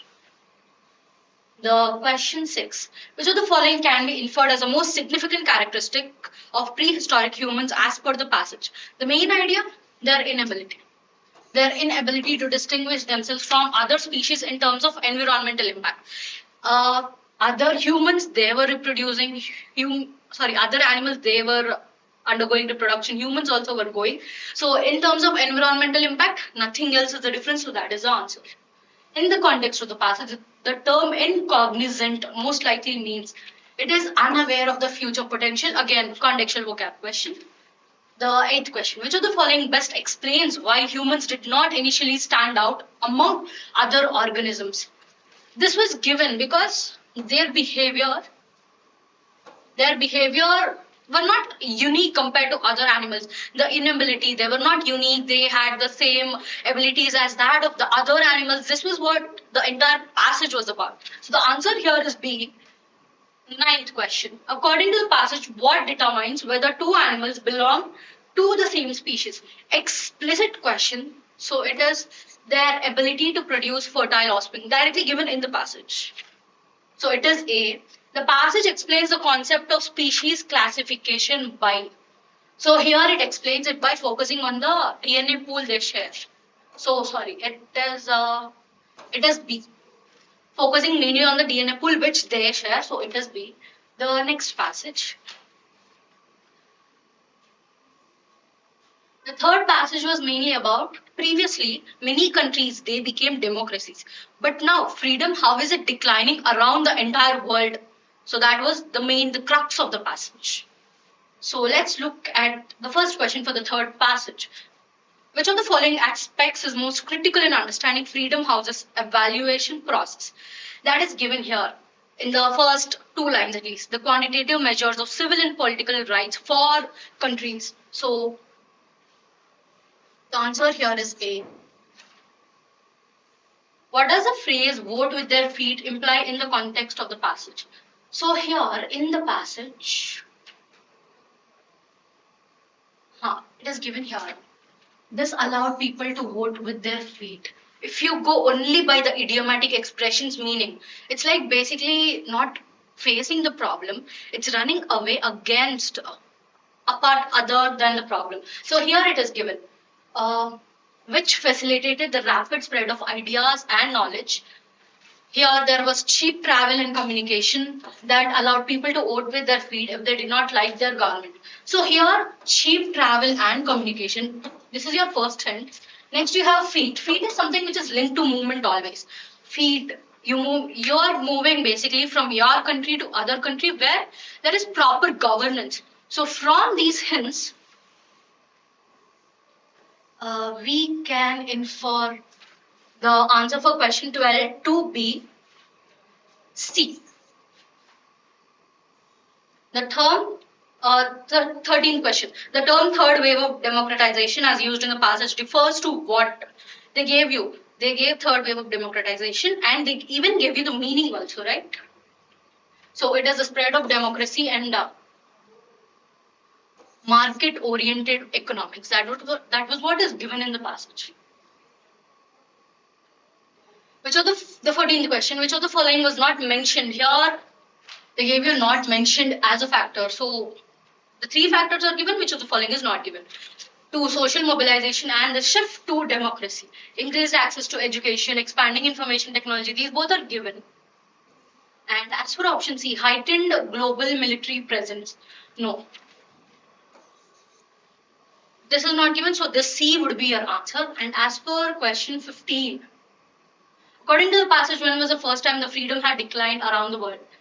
Here, at least, we can go with C or D because the passage was a bit confusing. They said that Freedom House noted that 2009 marked the fourth consecutive year. So the first year could have been 2006, 7, 8, and 9. So 2006 could be an answer, but in which freedom had declined around the world, the first time this has happened, they gave you in 2009. So we go with 2009. So answer could be C or D, but majority it's D. So here we are going with the fourth passage. It's about the man on train. First he seemed very simple, but then everyone around him was impressed because of his knowledge. That was what the passage is entirely around, a literature passage. The narrator and his kinman's initial impression of the unusual man highlights which theme most strongly? That the deceptive nature of appearances. Don't get cheated by the appearances because the appearance was given as boorish, someone being uncultured, right? Even though the appearance of the man was uncultured, he was very knowledgeable. So that was what the theme of the entire passage was. So 16 SA, which literary device, 17th question, which literary device is most evident in the narrator's line? One might think the disposer of all things sought his counsel in every decision. Disposer of all things, the author is referring to the God. Even God might counsel him in every decision. Exaggeration is given, so it is hyperbole. So the answer is D. The word theosophist means, without even reading the passage also, the root word means religion, right? So theosophist, you eliminate skeptic, agnostic, materialist, it's directly a mistake. The word boorish means the passage gave the man to be boorish, uncultured because of his appearance. So genteel, well-bred, and courtly, all are of the positive toned meaning. So A is not. So A is our answer. The narrator's suspicion that the extraordinary man was quietly pleased suggests what? The answer directly is C. The man derives satisfaction from impressing and influencing others, right? Basically, first they thought him to be simple because of his appearance, then because of his knowledge, everyone was impressed around it. The last passage. Here, the person speaking or someone who is speaking or telling the passage are the animals. The animals here are speaking that how humans, they exploit, overwork, and eventually kill them. Their a negative tone is given basically. Which of the following best describes the tone of the passage? Detached, neutral, no, because they are telling they are suffering, right? Critical, somber, resentful, evoking both awareness and outrage. That is what is your answer. It is B. It's not humorous because that won't be anywhere related and it would be opposite to the passage. Admiring, celebratory, or positive tone, so you eliminate. So 21 is B. The speaker frequently contrasts animals' works with human gain. This literary technique is best classified as, even though if you don't know the meaning of the literary devices given in the questions, the exam givers, they gave you what it is about, allegory of class exploitation. So it was mainly about the class exploitation, the human class exploiting the animal class. Comic effect, a positive tone, so you eliminate. Farm management, a neutral tone, you eliminate. Animal biology, again a neutral tone, you eliminate. Who is knacker? If you purely go with the dictionary meaning, it is a slaughter. But you answer based on the question, right? So they gave in the question a knacker. They gave that Jones will sell you to the knacker. Jones will sell you. Jones will sell you to the knacker who will slit your throat and boil you down for the foxhorn. And again, when will he sell you? He sells when your muscles will fail you. It's like you're exhausted, you're done. He'll sell you then. And the dogs, when old and toothless, are tied with a brick and drowned in the nearest pond. And he'll feed you to the foxhounds. So, if you go with the passage, it is a person whose business is disposal of dead or unwanted. It's like basically your muscles are worn out. So this will come. Especially those whose flesh is not fit for human consumption because he's feeding them to the foxhounds, not for humans. So the answer here is C. The repeated reference to slaughter, drowning, and the knacker in the passage primarily implies to what? So here animals are speaking. The tone is a negative tone. To evoke emotional outrage and highlight the brutality of exploitation. So thank you everyone, and I really hope you have done well with your exams. So next we'll have Chandan sir and legal key would be discussed.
Right, so I have with me the legal reasoning key. I know it's little surprising to see either very easy questions, dead easy questions, or there were 4 questions specifically from the first passage. I have a set which has been marked sun, which has a sun on it. That particular set, the first passage, which was about the uniformity, right? One nation, one election, or one nation, one ration, or whatever it was. All the questions, 4 of the questions, starting from the second question in that, Apart from those 4 questions, that is to be specific, question number 54, 55, 56 and 57, I don't think so there is any question for which you need to even stay back and think as well, right? We'll quickly get into the key. This was the first passage. As I've told you, the passage talks about how at the policy level the government is trying to bring uniformity, right? Reducing the idea of federalism. Federalism is an idea where the state is treated as a separate independent entity, right? So when the states are treated as separate entity, you are supposed to have a lot of differences, but the passage says that this is being eliminated and one nation policy in multiple aspects is trying to be brought, right? So the first question is, what is the underlying idea behind one nation policies of the government? Directly mentioned in the passage, to apply uniform solution across India, replacing state specific variation. No variation, uniformity. If you see other options, they are all negative in the sense that decentralized, right? Encourage state specific policy, right? Or it says strengthen federalism, whereas it destroys federalism. So all A, C, D are opposite to what's spoken in B. So 53 answer is B, right? Moving on to the next question. Which of the following constitutional amendment bill, right, deals with the empowerment of Election Commission of India to implement simultaneous state and national election? Again, this is based on legal knowledge. The answer should be actually derived from the legal knowledge portion of your current affairs. But moreover, this is something which was in news contemporary to the present time. The answer is A, 129th amendment. Moving to the next question. Which of the following committee or report has discussed the feasibility of simultaneous election? Again, something related to current affairs. The Law Commission of India report 2018 is the answer to question number 55. Moving on to the next question. Question number 56 deals with again yet another question on current affairs related portion of legal, right? A high level committee was constituted by government to examine the policy of one nation, one election. The committee was headed by Ram Nath Kovind, right? Our ex-president, right? The former president of India, right? Then, as per the new GST reforms, after September 2025, 28% is removed and now we have 40% GST for sin goods. So the answer here would be D. D, Delhi, right? Previous one, as I've told you, 56. High level committee, the head is Shri Ram Nath Kovind. Right, moving on to the 58th question, directly given the passage, one ration is to eliminate the factor where a migrant, suppose he's from Bihar, he goes to another state, he can't come back to his home state to take the ration, right? So to eliminate that, the passage directly mentions the migrant laborers issue and the solution being one nation, one ration, right? Moving on to the next passage talks about preamble. Again, little bit of outside knowledge is emphasized, but the answers can be found within the passage, right? A prior understanding of preamble could help you to move faster in the passage or to appear or to attempt the questions or to read the passage quickly, right? Other than that, the options are directly mentioned. It talks about how the present preamble was originally the objective resolution and how it took its shape, how the factor of the decision of the Britishers to give partition or to bring into effect the partition and then the effect of that on the objective resolution and ultimately the objective resolution which was passed by Nehru later became the preamble that we see today, right? So if you go by that, 59 according to the passage, the relation between constitution and preamble. Preamble aids constitution, constitution, preamble. Both of them are mentioned, the interdependence is mentioned directly in the passage. Both the constitution and preamble were shaped in light of each other. So the answer to question number 59 is C. Moving on to the next question, question number 60. What did the earliest draft of preamble emphasize? Directly given in the passage. The word earliest emphasis is directly given in the passage. You see here, earliest draft of the preamble, right? Through chosen representative, they said that the ideas shall be reflected. Through selected representative is the key word here. And accordingly, the answer to question number 60, becomes formal enactment by the people through representatives. Right? All other ideas are not talked directly in the passage. Moving on to question number 61, which of the following is not enshrined in the preamble of the Constitution of India? Now, if you have read the preamble is there in all of the NCRTs or all of the most of the textbooks. If you see, if you have read the preamble, this is something from which has to be answered something little based on your outside knowledge. The answer is justice, moral, ethical, and legal. These words don't come in. Justice word do come, but it doesn't come in backdrop of talking about moral, ethical, or legal justice in that sense. Justice of other aspect is talked in the first vertical of the preamble. That is socio-economic and political justice we talk about. Right. Now, so the answer to question number 61 is C. Right. Moving on to the next question. Right. Which has been rightly arranged according to the preamble. If you see the correct arrangement, sovereign, socialist, secular, democratic republic. Again, outside knowledge is required to answer this particular question. The answer to this is A. Right. To answer to 62 is A. Right. Moving on to 63, the preamble of the Constitution of India is finally based on the objective resolution. This is directly again given in the passage, right? If you go to the last paragraph, it does mention about how the objective resolution became the preamble. Would be finally based on, if you see here, would be finally based on, preamble would be finally based on the objective resolution, right? Moving on to question number 64. Question number 64. What was the role of Sir B.N. Rao? Again, little bit of outside knowledge. He was not. Now, if many of you would have, based on your reasoning skills, would have answered saying that he's chairman of the drafting committee, that was Ambedkar. B.N. Rao originally made a constitution way before the Constituent Assembly sat for the first time. And he actually gave a draft, definitely, but he was not part of the drafting. He was not the chairman of the drafting or not the part. Right. From there, we derive the answer to this is he was constitutional advisor to the Constituent Assembly. Again, little bit of outside knowledge.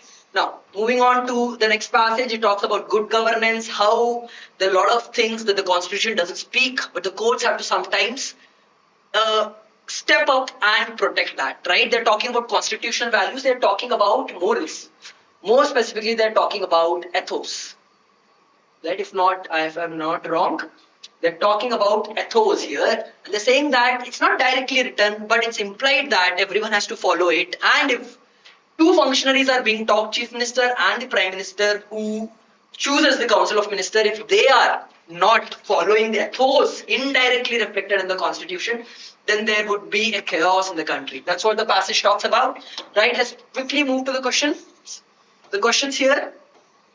The first question 65, according to the passage, the court cannot decide what is good or bad. The passage says that the courts cannot decide anything. They can only give a reflection to the entities, that is Prime Minister and Chief Minister. Right? Accordingly, the answer to this should be B. Indicate constitutional ethos on governance and remind functionaries of their duty. They can only remind, they cannot enforce or direct them. Right? That's the main emphasis that the passage is laying on. Moving to question number 66. Dr. B.R. Ambedkar believed that working of the Constitution ultimately depends on the one who are carrying it. Right? I still remember the words of B.R. Ambedkar when he's speaking to BBC. Right? He says that no matter how good of a constitution we make, the Constituent Assembly debate also highlights this, no matter how beautiful we make it, the constitution, if the people who are going to use it are going to have some evil mindset, then Ambedkar said that he would be the first person to burn it. Right? Laying on the same emphasis, question number 66 was asked. The answer to 66 is B. The good sense integrity of the person who are carrying out, no matter how beautiful the constitution is, if the person carrying out the duties of the constitution is wrong, then there is no use of having a beautiful constitution. Right. Coming to question number 67. The court, while respecting the prerogative of Prime Minister and Chief Minister to select ministers, emphasized that. What is that they have to do? They have to make sure that those who have criminal charges, they should not be selected. This is directly given in the last paragraph of the passage. Right? 67, the answer is A. I'm quickly moving to 68. What role does the court assumes as described in the passage regarding the governance and appointments of the council? Again, Here, a judicial review of all ministerial appointment, no prophetic duty to remind key functionaries of their constitutional role. Again, reminder to the functionaries. This is again the same as the first question of the passage. This has to be the answer. Power to do veto, no. Directing Parliament to amend the laws, no. So the answer to this has to be B. Right? Quickly moving to question number 69. What are the constitutional functionaries that have been mentioned? Again, directly mentioned, Prime Minister and Chief Minister are the answer. The answer to 69 is D. Coming to question number 70. What according to the above passage shall not be, who among the following will not be appointed as a minister according to the passage? The question, right? The one, again the same as question number 68. The one who has been punished for moral offences involving moral turpitude, generally he would not exhibit a good governance features or principles, or his ideas would not be at par with that. So for that reason, the answer to question number 70 has to be B. Quickly moving to the last passage. I guess no. It's second last passage. Again, this thing was particularly talked in the class, that the governor of Tamil Nadu had indefinitely withheld the bills which were passed by the State Assembly of Tamil Nadu. And when Tamil Nadu government reached the Supreme Court said that just because the word is withhold doesn't mean that for indefinite time he will do. And the word as soon as possible was interpreted to say that no indefinite delays will work. Either you put the assent or you return it, and if you return it and if the State Assembly again passes it with your recommendation or without your recommendation, second time when it comes to you, you don't have any liberty. You have to pass it. And the other option is reserving it for the president's assent. Right? Now, 71, again, X passes a controversial bill. No matter whether it's controversial or not, once passed, what is the duty of the governor? It is to make sure that without any delay, either he assents to the bill or returns the bill or send it to the president for consideration. Accordingly, if you see, the answer to 71 has to be B, Bombay. The governor's inaction is unconstitutional because inordinate delays are not permissible according to the court's verdict. Right? Moreover, the court did a special thing in this. What is that? The court deemed the bills to be passed. They said that, leave governor, we are saying that the bills are passed using the inherent powers. Now, coming to question number 72, Governor Y receives a bill from the State Assembly, that means it has been passed, and he returns it with recommendation, but the Assembly again passes it without accommodating any of the recommendation. What is the constitutional obligation of the governor? As I have told you, second time when it comes, he is under obligation to definitely give the assent. Right? Accordingly, 72, the answer should be A. The Governor Y has no choice but to give assent, because once it comes on the table for the second time, no discretion remains. Right? Then 73, after the Supreme Court's judgment in state of Tamil Nadu, if a state governor holds a bill for 8 months, that means too much of delay. In that case, the state governor believes that this delay is unconstitutional. Based on the precedent, what recourse is available to the state government? It's directly mentioned in the passage. You move to the court. You can move to the court, right? If you see,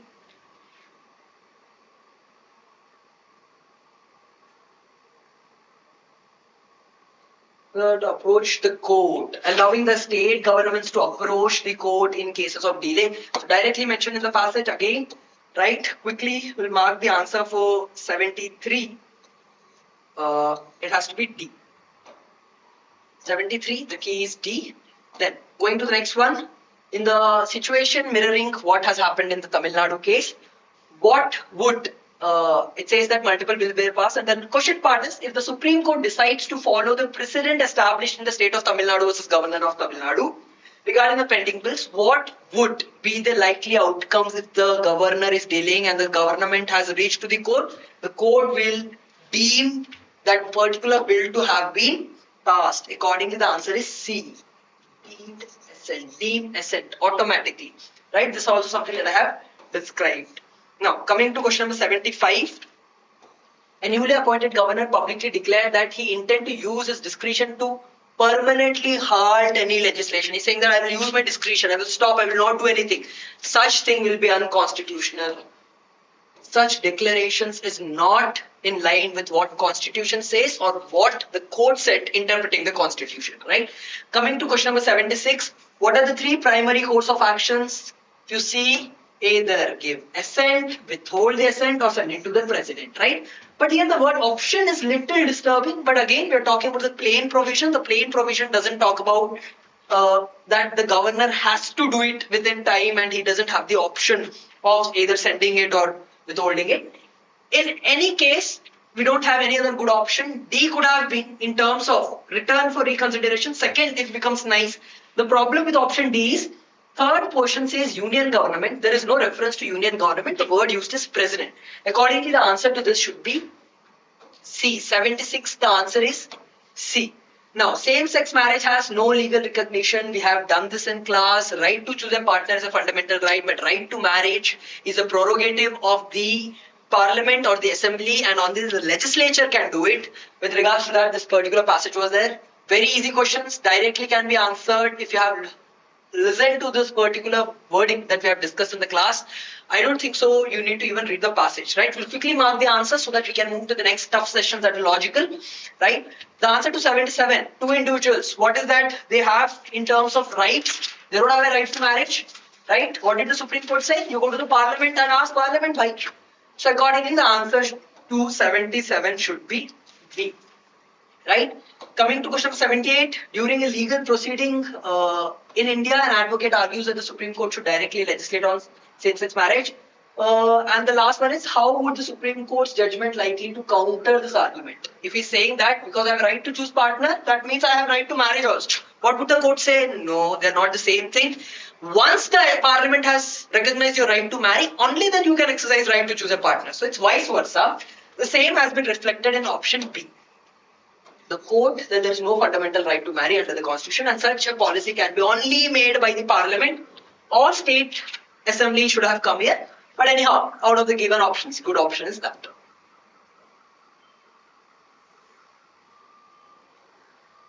Right. Now coming to question number 7. Alright. Question number 79. Following the Supreme Court's decision on LGBTQI plus advocacy group in India aims to achieve legal recognition for same-sex marriage, to which government body, again the passage directly says that you either go to parliament or state legislative assembly, but the courts have no power to declare or to decide or to define what amounts to marriage. Accordingly, the answer to question number 79 has to be parliament or the state legislative assembly, that is given in option C. 79 is C. While same-sex marriage is not legally recognized in India, however, the Supreme Court's verdict did offer some acknowledgement of the rights for same-sex couple. What are that? If you read the options, automatic right to inherit? No. The right of same-sex couple to adopt child jointly? No, that comes with marriage. Yeah, the passage directly mentions the word cohabit private. Right? The word cohabit privately is copy-paste from the passage. This is the only option. The option is C. Right. Then, Ramesh and Suresh, same-sex couple in India, want to get married, again same thing. Then question is, what is the primary obstacle they face in achieving these benefits? The benefits of, what are they? Inheritance pension derives from marriage. They don't have a right to marriage. So the answer to 81 has to be B. They cannot legally marry and therefore cannot automatically get it. But Supreme Court has asked the parliament to make a panel and think about what can be done. But right now, on the point of law, which is mentioned, there is no such right for them to get automatically. And 82 is little bit based on, again, outside knowledge. The answer to this is asexual and intercourse. A for asexual, I is intersex. Right? Sorry. I'm very sorry. I for intersex and A for asexual. So the answer is A. Right? With this, we come to the end. Shortly, with us will be Naresh sir explaining the logical reasoning portion of Clat 2026. Meanwhile, we'll be playing some beautiful videos here. You can enjoy them about the students' reaction of how they think the paper went this year. So stay tuned.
Start.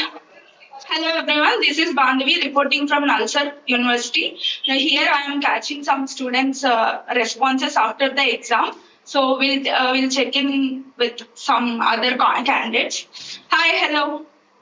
How's the exam?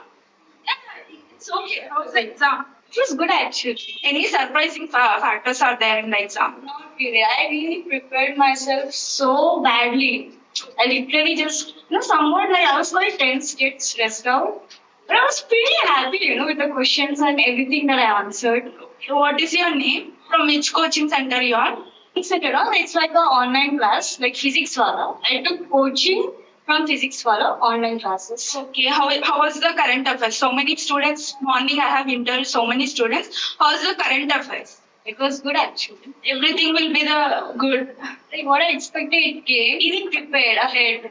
So it was for me pretty glad one. You are looking very confident. First of all, congratulations and let's hope for the Clat air rank. Thank you so much for giving. Yeah, thank you. Start. Hello everyone, this is Bandhavi reporting.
The PDF folder from the mind from that one.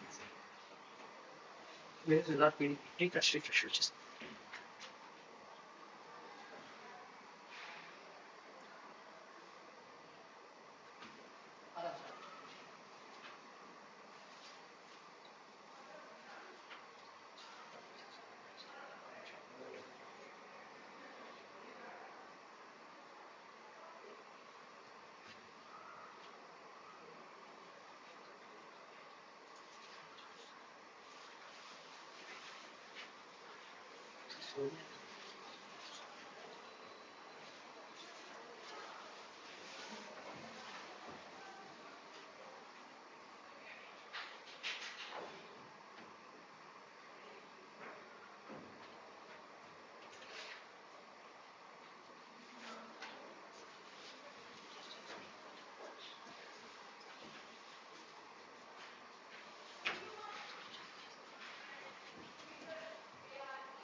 This LawPrep ditch. It's like LawPrep ditch lens right now. When you click on this, the pen will come. Just you need to pick your name, select this one. Ditch. Pen. Take work. Ditch.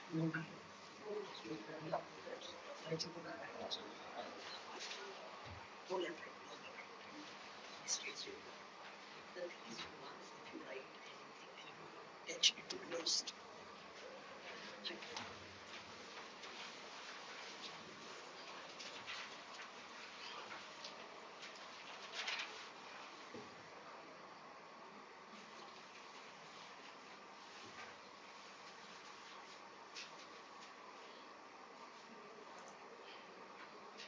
Hey, hi everyone. Hi LPNs. I'm sure you're surprised to see me doing a paper. You expected your logical reasoning faculty who generally do CR. But this time I think sometimes it's like, I feel sometimes like I'm the MS Dhoni who has to hit 2 6s in the last over. And sometimes you need to come, right? That's what happens. So I think I'm very happy by the way, Martin. I know many of you are surprised and some of you have shock value. But let me tell you, when I saw your paper, your LR teachers have come to me, they kind of told me there is none of it is verbal reasoning or critical reasoning, all of it is analytical reasoning, and they showed me the paper. And when they said, like I said in the early analysis before we started the session, some of the sets were cat-like. I said cat-like, cat-type, not cat level. I definitely feel the paper is easier than what you expect in a cat kind of exam. A couple of questions where I would say there's the data is a little hazy, but most of it is very, very, very, very clear. I think this is one of the most beautiful papers from Clat I've seen. In fact, I would believe that a lot of times what happens as candidates who are taking the exam is, when you come out of the exam, particularly those who are prepared for a year or more, the first reaction you'll have when you see a shock or surprise is that your effort has gone waste. Please understand, no effort ever goes waste. Your effort is not successful, your coaching is not successful, your book reading, your effort is not successful just because there's a question that has come, there's a type of question that has come. It basically should make you ready for the 2-hour exam. If you keep that in mind, sometimes people who have not prepared as hard as you, they might come out of the exam hall saying, I've done well, but trust me, having done this for 16 years, whenever such shocks and surprises happen, I actually feel people who have prepared for a longer time, they tend to do a lot better in the final exams. And take this word of mine, you can note it. And then when the final scores come, you will come thank me, say, sir, thank you, you said the right thing. Because a lot of times it's very easy for those who have not prepared very hard, those who don't know what is expected, etc. For them, it feels okay. But for you guys, those who prepared very hard, you put in a lot of efforts, it might feel a little, heartbroken and this thing. That's okay, man. That's what Clat is. In fact, on the Express Day, that's what I told you. The goal is not really to kind of show what you know. It's about how you handle the 2 hours. And I hope you have approached Lal Salam and those kind of stuff in your own way. And I'm going to kind of discuss the AR section of Clat 2026. We are no more calling it LR in general. We are calling it AR. I think the 4 sets, and total 26 questions. Couple of them have 7, couple of them have 6. I think couple of the sets are straightforward, couple of the sets are little more verbose in reading, but none of them are actually difficult in doing. And questions wise, yes, there are some questions which most of them I rate as medium, very few I rate as easy and few I rate as difficult. You will know that. So without much ado, let me actually go through. Let's look at the first set. I think first set is an example. The moment you read this, I'm sure most of you would have felt, what is this? You're still in the shock of, I'm expecting some critical reasoning, strengthening, weakening and all that stuff. Suddenly I see something else. And the first thing is, this is probably we call it, the extreme basics of AR, right? Coding. I'm sure in your classes you would have done things like coding, decoding, blood relations. Some of these things you would have done in your coaching, particularly if you have done a longer term coaching. If you have done only short term coaching, yes, difficult because in a month or 2 months, a couple of months coach, it's very difficult for the institution also to give you AR, which is unexpected, which has not done. But any one of you who have done longer coaching in Abhyaas, I'm sure you would have come across coding, decoding, blood relations, and some of the puzzles, etc. So that should be easy. And the moment you see this word and you see a huge paragraph out there, what they're basically saying, they have given you a word and they want to apply 3 simple rules to kind of metamorphosize this word into some other new word, and the entire set of questions. The moment you go into questions, one interesting thing I tell as someone who has aced CAT, I keep telling this. Whenever I have a set on this kind of stuff, coding, decoding, puzzles, the first thing I do is okay, TK, it's about some word that needs to be, some rules have to be applied, and you have to change the word into something else. That's fine. That much is understood. But I don't jump into doing that right away. I rather go to questions first. Now, the moment I look at the questions, I can get a sense which letter in the middle, etc., etc. It tells me clearly this is not a set where there are multiple answers. Sometimes what happens in CAT type of puzzles and stuff is there are a lot of conditional answers. That means there is no single answer. based on the conditions you apply, the answers will change. Now, those are time-taking, very difficult questions. In fact, in this set, there might be few, I'll tell you. But this is straightforward. The moment you see questions, oh, which is in the middle, which is this side, that side, it should very clearly tell you that this is a paper where you have to first, don't go into questions and solve. Always remember, the most important thing in puzzle type of AR, you have done your regular AR, puzzle type of AR, set type of AR is, I have told you in the Lex Quest today also, on the 10 DA tips also, in Quant and LRDI, never ever rush to solve it. First go and put a structure, put a framework around the set. Once you solve the set, then come to questions, answers will be easy. If you try to take one question at a time, it will take long time, it will confuse you, you will have a lot of boomerang here and there. Don't ever do boomerang, solve the entire set, come down, then take the key. Let's do that with this set, right? Let's come back. Let us see what do we have here. We have a word called electrocardiograph. Luckily, the word that they have given here is nicely a meaningful word, right? Why? I mean, I'm sure if it's a sadist question setter, they would not have given a word that's easy to read, electrocardiograph. They would have rather given you some random alphabets that is far more difficult. So first, thank your Clat center. That person has given you a good word. I'll tell you why. Now, there are simple rules. It's 3 rules. They said series of transformations. What are the series of rules? There are 3. First, there's a 1 rule. First rule is, series of transformations. First rule. Then there is a next. Then they said the second rule. And then finally, if you can look at this very clearly, they're basically saying, let us transform this word into some other new word, and there are only 3 transformations. First transformation, next transformation, and final transformation. 3 simple rules and the game is over. Let's understand what is there. The first one, they're saying, take the first half of the letters and reverse them. Now that is where it becomes a little tedious. Some of you who lose patience, that's why I said it's not about knowledge, it's about patience. It's about that mental space, right?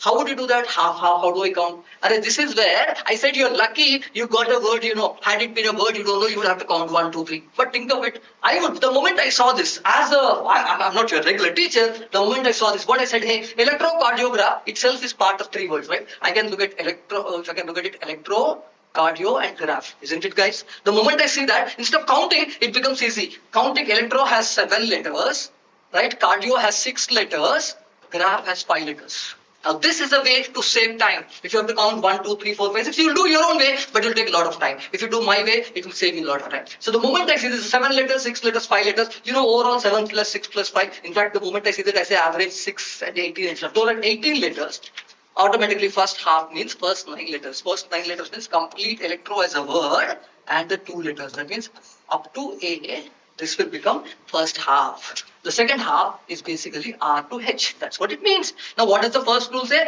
The first rule says, please reverse the 9 letters. First half of the letters, 9 letters. Okay, that's fine. We do that. Let's go to the next thing. What is the next? Next, students were told to identify last but one letter. Last but one letter and put it in the beginning. What is the last but one letter? It is P. Because even after the first rule applied, first transformation applied, electrocardiograph, the first 7 letters are ulta, but the next 9 letters are same. So the last one letter, penultimate letter has to be. So P has to come first. Then there are some letters we'll write there. And then that is the second transformation. Let's look at what is the last transformation.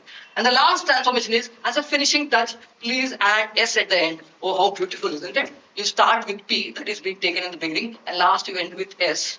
And the interesting thing is, the new word that we finally arrived at, which might be meaningless word, but that has 18 original letters and S as a final letter, 19 letters. There are odd number of letters. That's a very important thing that you have to keep in mind. Let's now put the thing, right? We have to do ulta. P के बाद हम लिखेंगे C A O R T. Please look at it carefully. C E I think we'll write C E L E, right? These are the first 9 letters. And what I'm actually going to do is, I'm going to erase the S here because I would want to write a little more. Let us see here. I'm just continuing. So after that, it's the same thing, right, guys? We have R. The second half of the letters are to be written R, T. So this is where, sometimes, yeah. Just give me a second. Yes. R, T, I, O, right? G, R again, A again, P has gone, and then we have H. This is the word. And the moment this word is done, we are done. We applied all the 3 transformations. We have solved the entire set. Now directly it's about going to questions and solving. Because there's no more solving in the questions. The questions are more about, hey, you've solved a puzzle. It's a matter of identifying answers from the puzzle itself. That's the beauty of puzzle solving. If you really enjoy puzzle solving, you will enjoy AR because there's no need to solve one question at a time. All the questions are solved at a time. Let's look at it. Let's see which letter will be exactly in the middle. Hey, what does exactly in the middle mean? In fact, because we know that earlier original word has 18 letters and a new letter is added in the end, 18 plus 1, 19. That means middle letter has to be something which is after the first half, but just before the second half. That automatically should give you a hint because P has gone and then you have 9 letters. Automatically, the letter that is there is exactly the 10th letter because 9 on this side, 9 on this side, the 10th letter is very, very, very important. And because the 9 original letters, reversed letters, P added in the beginning, that is becoming this. So the right answer in this case is very, very clearly, it will be the last letter of the original thing. The right answer for this is basically option D. If you look at this, isn't it? P is added, original 9 letters. That means 10 letters in the beginning. That automatically should be, because they're reversed, it's actually the first letter which is in the middle. That's a beauty. If you are able to think through like that, fine. Otherwise, count which is the middle letter. 9 letters in the front, 9 letters in the back. The right answer for this is P. Let's go. I'll just take you through because I hope the answer is clear now. I think this is with that thing in the mind. Let me give you, we discussed already. Let me give this. E is the right answer. How many vowels are there to the left of the letter?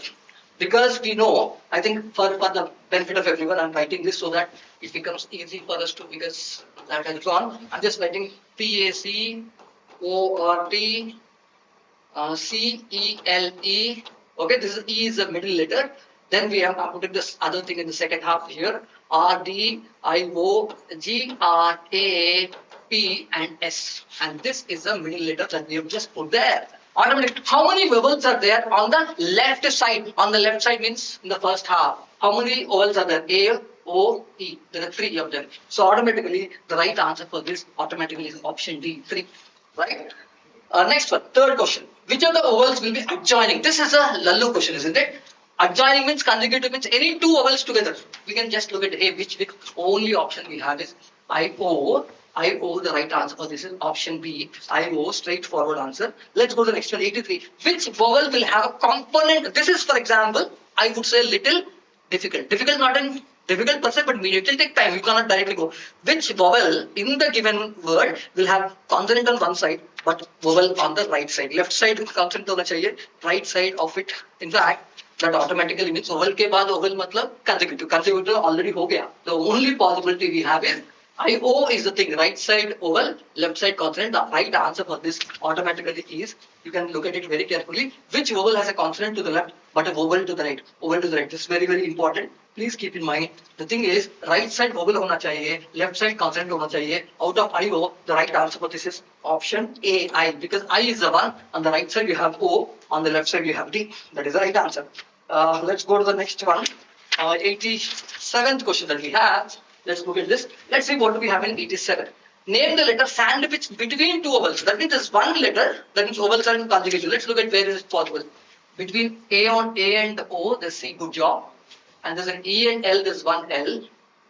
I and O constant, there's no other places. The right answer for this has to be, this is where we have, the answer is both the C and L. C is also sandwiched between 2 vowels. L is also sandwiched between 2 vowels. This is where you have to be smart. You cannot forget the middle letter. Middle letter is still an vowel. ELE, that's what it is. Right? Let's go to the last question of this side. It's very easy. Which letter is prefixed?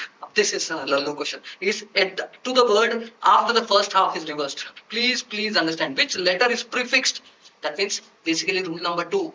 It is like after you do it, that's straight away we took the penultimate letter of the original word, electrocardiograph. P has been taken and put in the beginning. So the right answer for this is P. This is a straightforward set. If you ask me, I would consider among the 4 sets, this is the easiest set out of the 4.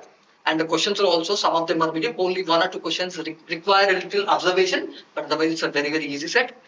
Whether it is CR or not, this is a set you all ought to have attempted for sure. This is a very, very easy set. 6 questions. That's must-do questions for you. Okay? With this first set, so the key we have very clearly discussed is out there. So the first answer, the right answer. I'm not talking about options because it can be based on set. It can be different. I'm saying letter in the middle is E. Number of vowels at the middle, left of the middle letter is 3. two vowels together is I-O. Which vowel has consonant on the left and right? That is I. And sandwich between vowels C and L. And which letter is prefixed? The right answer, that is P. So these are the answers that I have, my dear friend. Let's go to the second set. I will now move to second set of this thing. I think second set is one of my favorite sets of this exam because it's beautiful. There's a puzzle. There's a puzzle conditions given about who has actually. It's nice, right? You feel like suddenly you feel some kind of police story. You're trying CID car episode chal raha hai. You have to find who the cases are. Now, frankly speaking, this is an example of a set which has nothing inside, but only embellished, only made look difficult to confuse you guys. I mean, agar main ye paper dikhta, let me be honest, the more difficult thing, in fact, in the entire set, not only this one, in the last set also, the wording is problem. A question ke pehle ye koi framework there, identifying most likely suspect, he says. 90th question, he says, evaluating alibi. And I mean, all that is unnecessary. That is only there, out there to confuse you, to make you feel something new is coming, something difficult is coming. Don't fall into the trap. Like I always said, in the exam, don't get into the examiner's jalebi banayega. He's trying to make jalebi. You have to eat laddus, you have to eat jalebis. The moment you get weaved into their jalebis, it's gone. The real exam candidate, the candidate who does well, is not about those who knows everything. It's about those who knows how to avoid jalebis, but how to take laddus. That's what it's all about, right? Let's look at second set. Second set, what is that? There's a theft that happened at a museum, and there are 3 suspects. Each suspect has some different alibis, different kind of rules, and based on the thing, you need to identify who is what. And if you look at it carefully, in this, there's no straight answer. Because if you look at the question, how do I know there's no straight answer, unlike the first set, electrocardiograph set? Because look at, based on 89th question, how did I know this is a set? Why I call this set a little tedious, little difficult as compared to first set? Because unlike the first set where there's a very crystal clear answer, there's no if and then and stuff like that. But the moment I come to set number 2, 89th question onwards, what do you see? Based on. The moment you see based on, it means there is no straightforward clear answer. They are expecting you for each question to apply one rule and accordingly answer. That's it. That should relieve you. That means, oh, I don't need to. Unlike the first set. In the first set, what did I suggest? Go back, solve the entire thing, and then come back and attempt the questions. In the second one, because there is no specific answer, the right thing approach for you should be go by question by question.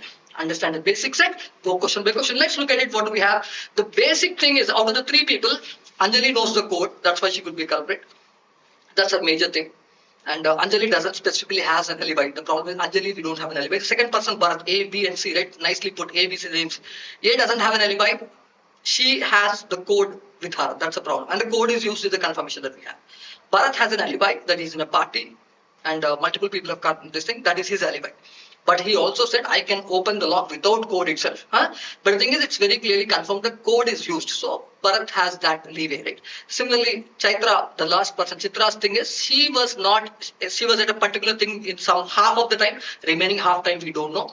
And she also doesn't specifically know the code, and the code is used. Currently, this is the situation. Now let's look at what do we have. Now, and by the way, there's one interesting thing. There's some button that is found at the suspect at the place that is the theft happened, and then the button is generally used by first person A, Anjali, but there's no rule that Anjali should be someone else, might have implied her, we never know, but we have to be from the given data at this point of what happens. Let's look at the 89th question. 89th question asks you, based on the fact that code was very clearly used. The most important word is code was used. Now that we know that the code was used, because the most important is because it's a specific rule, specific condition they're talking about, let's focus on that. Because it's about the code that was used, who is a possible suspect. Definitely, Bharat does not know the code, Chitra does not know the code. The right answer has to be Anjali, because Anjali is the one who actually knows the code. You might say, sir, Bharat might get the code from Anjali, Chitra might get the code from anything can happen. But like I said, based on current situation, based on the data, code is known to one person, code is used. That's why we choose A, Anjali, as the right answer. Let me go to the next set. For this set, luckily, I don't need to really kind of put the structure again. Yeah, but let's go to the next question. Yes, 90th onwards. Yeah, let's see the next question, guys. 90th question. Now, this question is interesting. He says, what they're asking us is, Alibis and time constraint. Well, again, I'm telling you, whether they put a heading or not, you still have the same thing. Right? The question is, theft occurred between 10 and 1. It was known to us. And the god saw it at 10:30 p.m. That's very important. Given Chaitra's alibi, assume, the question is, if Chaitra is the one who has done the theft, at what time, what is the earliest time she can arrive at the museum, at the place of theft? Alright, it is very clearly told you, that is when you have to go back. Hey, Chaitra has an alibi up to what time? She has an alibi very clearly up to 11:45 p.m. And then it's very clearly told that it is 20 minutes away from the place of theft. That automatically means 20 minutes after 11:45. 11:45 plus 20 minutes is the right answer for this is 12:05. She could have come earliest. And the most important word is earliest time she could have come to the museum is 12:05. I would say this is an easy question. First and second, both are so far easy questions. Let's go to the next one. 91st question. 91st question I would say is an example of this थोड़ा jalebi question है, थोड़ा जलेबी है, इसमें इसका answer देने में थोड़ा ये होगा. Let's understand this direction. Again, this if the theft was done by Bharat, again the thing is, if the conditions are, we are assuming if this is done by Bharat, what happens? And the most important, I kept telling you in the next question today also, DJ tips also, I told you double negatives ka concept, right? Which of them must be incorrect? Which of the following if false? That means, agar Bharat has already been, if Bharat is a thief, which of the following should be incorrect for that to happen? Right? Very interesting thing. Let's eliminate, right? For this kind of thing, the best thing to do is always eliminate. Medallion was present at 10:30. Yes. Ask yourself, if A, B, C, D options, which of the following is incorrect is asked to you. Assuming even if it is true, can Bharat do the stealing? If that is true and still Bharat can do the stealing, that is need not be incorrect. That's what it is. You need to understand which of the following has to be incorrect for Bharat to be stealing. Hey, the medallion was present at 10:30. Does it need to be false for Bharat to be thief? No. It can still be there. Bharat would have stolen it after. So I would say A is not the right answer. Let's look at B. Security logs indicating code was used. Bharat told he doesn't know the code, but he knows how to handle this kind of stuff without code. Code nahi hai, fir bhi I can do that. So code was used is something that is incriminating Anjali a lot. If code is not used, without using the code it is done, Bharat straight away becomes a suspect. If this is incorrect, it incriminates Bharat. This is a very possible answer. But like I said, never jump. Let's see. Let's look at other ones also. Let's go to C. Museum closing time is 10 p.m. How does it matter? Bharat has an alibi for total time, but still that alibi could be wrong. And if Bharat is a thief, if closing time would not make a difference, let's look at the last one. D. A and C were admitting. Let's look at the B and D. D. The time frame half is alibi 8 p.m. to 10:30 a.m. 1:30 a.m. Alibi itself is wrong. Yes, possible, right? Alibi is wrong. Bharat ने steal किया होगा. Alibi उसने false पे किया, perjury किया है. That, but please understand, the most important thing is out of B and D, which of them must be? The most important thing is must be. Both of them, if they are incorrect, that will incriminate Bharat. But one of them, even if true, Bharat can still be the thief, whereas other one must be incorrect for him to be the thief. Let's understand this carefully. Assume the time frame of his alibi, right, is not correct. No, maybe it is correct. He was in the party only. But the thing is, Bharat is able to steal it because he doesn't need to have the code. He has a method to steal it without having to actually do that. The most important thing is Bharat has very clearly told that he doesn't need the code. Because he doesn't need the code, he can be at the party, he can stay at the party, get the theft done. That is the thing. That's why his alibi out of B and D both look right answers, but do understand between B and D, his having an alibi still without using the code. If the moment you know that code was not used, Bharat has used his technique without using the code, he can do this. So I would say the thing is, the most important thing that we need for this to be incorrect for Bharat to be stealing is option B versus D. Now this is where people will contest. This is a question for sure someone will contest and talk about it, but the B is the right answer according to me. Let's move on. Let's go to the next question, my dear friends. Let's move on. Let's go to the next few questions. Right? Let's see, now let's come to 92nd question. Right? Yeah, silver button. Now again, this is a straightforward question. Based on the accessory. Accessory means something that's around the place of crime, right? What are we saying evidence, right? Discovery of white button says who? Because out of this, it's pretty clear to us. And again I'm telling you, there is no straightforward answer. They themselves are giving you the hint in the heading. That I am talking more about the accessory, I am talking more about the evidence. Because it's about silver button, the silver button is directly connected to Anjali. So the right answer for this has to be option C, because Anjali herself is known to use that, not other people. So 92 C is right answer. Go to 93. Again, it's all about, like I said, in the guise of LR, within LR, they tried saying we are giving you a puzzle, and in the puzzle, they suddenly started using, IPC kind of, or BNS kind of language, accessory, right? Or, all this kind of stuff, double jeopardy. They're trying to be, hey, you're all trying to be lawyers, so these words should not kind of put you out of seat. The most important thing, all of you who feel my preparation did not help me for AR, guys, those who have never known what Clat is about, what law is about, all the words like double jeopardy, accessory evidence, alibis, etc. would put them completely off. Whereas you guys, you should not be off with those words. Doesn't matter. That is a huge advantage you have. That's what you need to understand. Let's look at it carefully. What do we have? He says very clearly, what is the flaw we need to find in this? Bharat has confirmed has an alibi, but which of the things supports this detective's conclusion? Right? So he cannot be the thief. Right? Which of the following?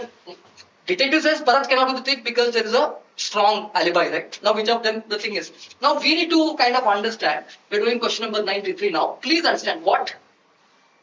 And there's some of them which are meaningless, right? Correlation does not imply causation. It actually means just because you're outside, it's not correlated, it can some other thing. But what we need to say is, the most important thing is, option B is a straightforward answer, my dear friends. Please look at it. If event required presence, the most important thing is someone had to use a code. Someone had to use a code, they had to be present. If they had to be present, Bharat is not present, Bharat has an alibi. That's why option B is what helps the detective. Which principle helps the detective? Supports. The word thing is, hey, you're saying this is not CR, isn't it? But this is CR. Earlier we had a question, if false. Now it is if true, which supports? Come on, supports. Which of the following is false? All this is again strengthening, weakening, but in the guise of something else. Please understand this. Which of the following supports the detective's view that Bharat is not a thief? It's very clear. If the event does not require presence, event happened through code and it doesn't require presence, Bharat, only problem with Bharat is if the event does not require presence, he can do it outside, then Bharat can be incriminated. But the moment someone had to be there to do it, Bharat cannot do it because Bharat has a iron proof alibi. That's why the right answer for this is 93. B is the right answer. Please note that. Let's go to the last couple of questions on this. Let's go to the next one, guys, my dear friends. Let's do this. Let me go to the next couple of questions. Yeah, 94 and 95. Yeah, 94 again. Again, strongest conclusion. The idea is because they know they have suddenly given AR. They want to give it a color of CR. They want to give it a color of law. They use all these glamorous words. Okay? Anyone who is strong doesn't really very conclusion. Considering all the facts, code used, again, remember the most important, but they're themselves giving what should be considered. You have to consider code. Code is used, confirm, silver button, and alibis. Tell me which are the most possible inference. I mean, inference is very clear out of ABC. B ka alibi hai, C ka alibi hai, C ka hada alibi hai, A ka clear, you have a clear evidence there. The answer is very clear. Anjali is the most likely suspect. Now, I mean, this is what we can say is the most reasonable thing again. Whereas Bharat must have an accomplice too. Bharat need not, like we discussed. Bharat, if it is not, the most important word is code being used. If the code is used, Bharat need not use the code. That's why it is not that. Chitra's alibi is false because enough time to commit after leaving the studio. If she had to do it after leaving the studio, she can even do it before leaving the studio from the other gate. So you don't know, but C is the most reasonable thing. C is the straightforward thing. Right? Let's look at this. Right? And the D is very interesting. The most important word is which of the following is most reasonable inference. Otherwise, all of them are possible. Right? Bharat is doing without being there. Chitra has done it and gone back. Anjali might not be there. Hemant himself is there. We never know. But the idea is most reasonable inference from the data, from the proof is Anjali. That's why the right answer for this is 94 again. Anjali is C. Let's look at 95. Assessing necessary condition. Which condition is necessary for Chitra to have stolen the medallion? If Chitra is the culprit, earlier we spoke about Bharat. If Chitra is the culprit, which of them has to be necessary? Again, which of them has to be true? Earlier, which of them has to be false? Which of them supports? Again, CR. You are thinking this is not CR, this is CR in a different way, right? Let's look at it.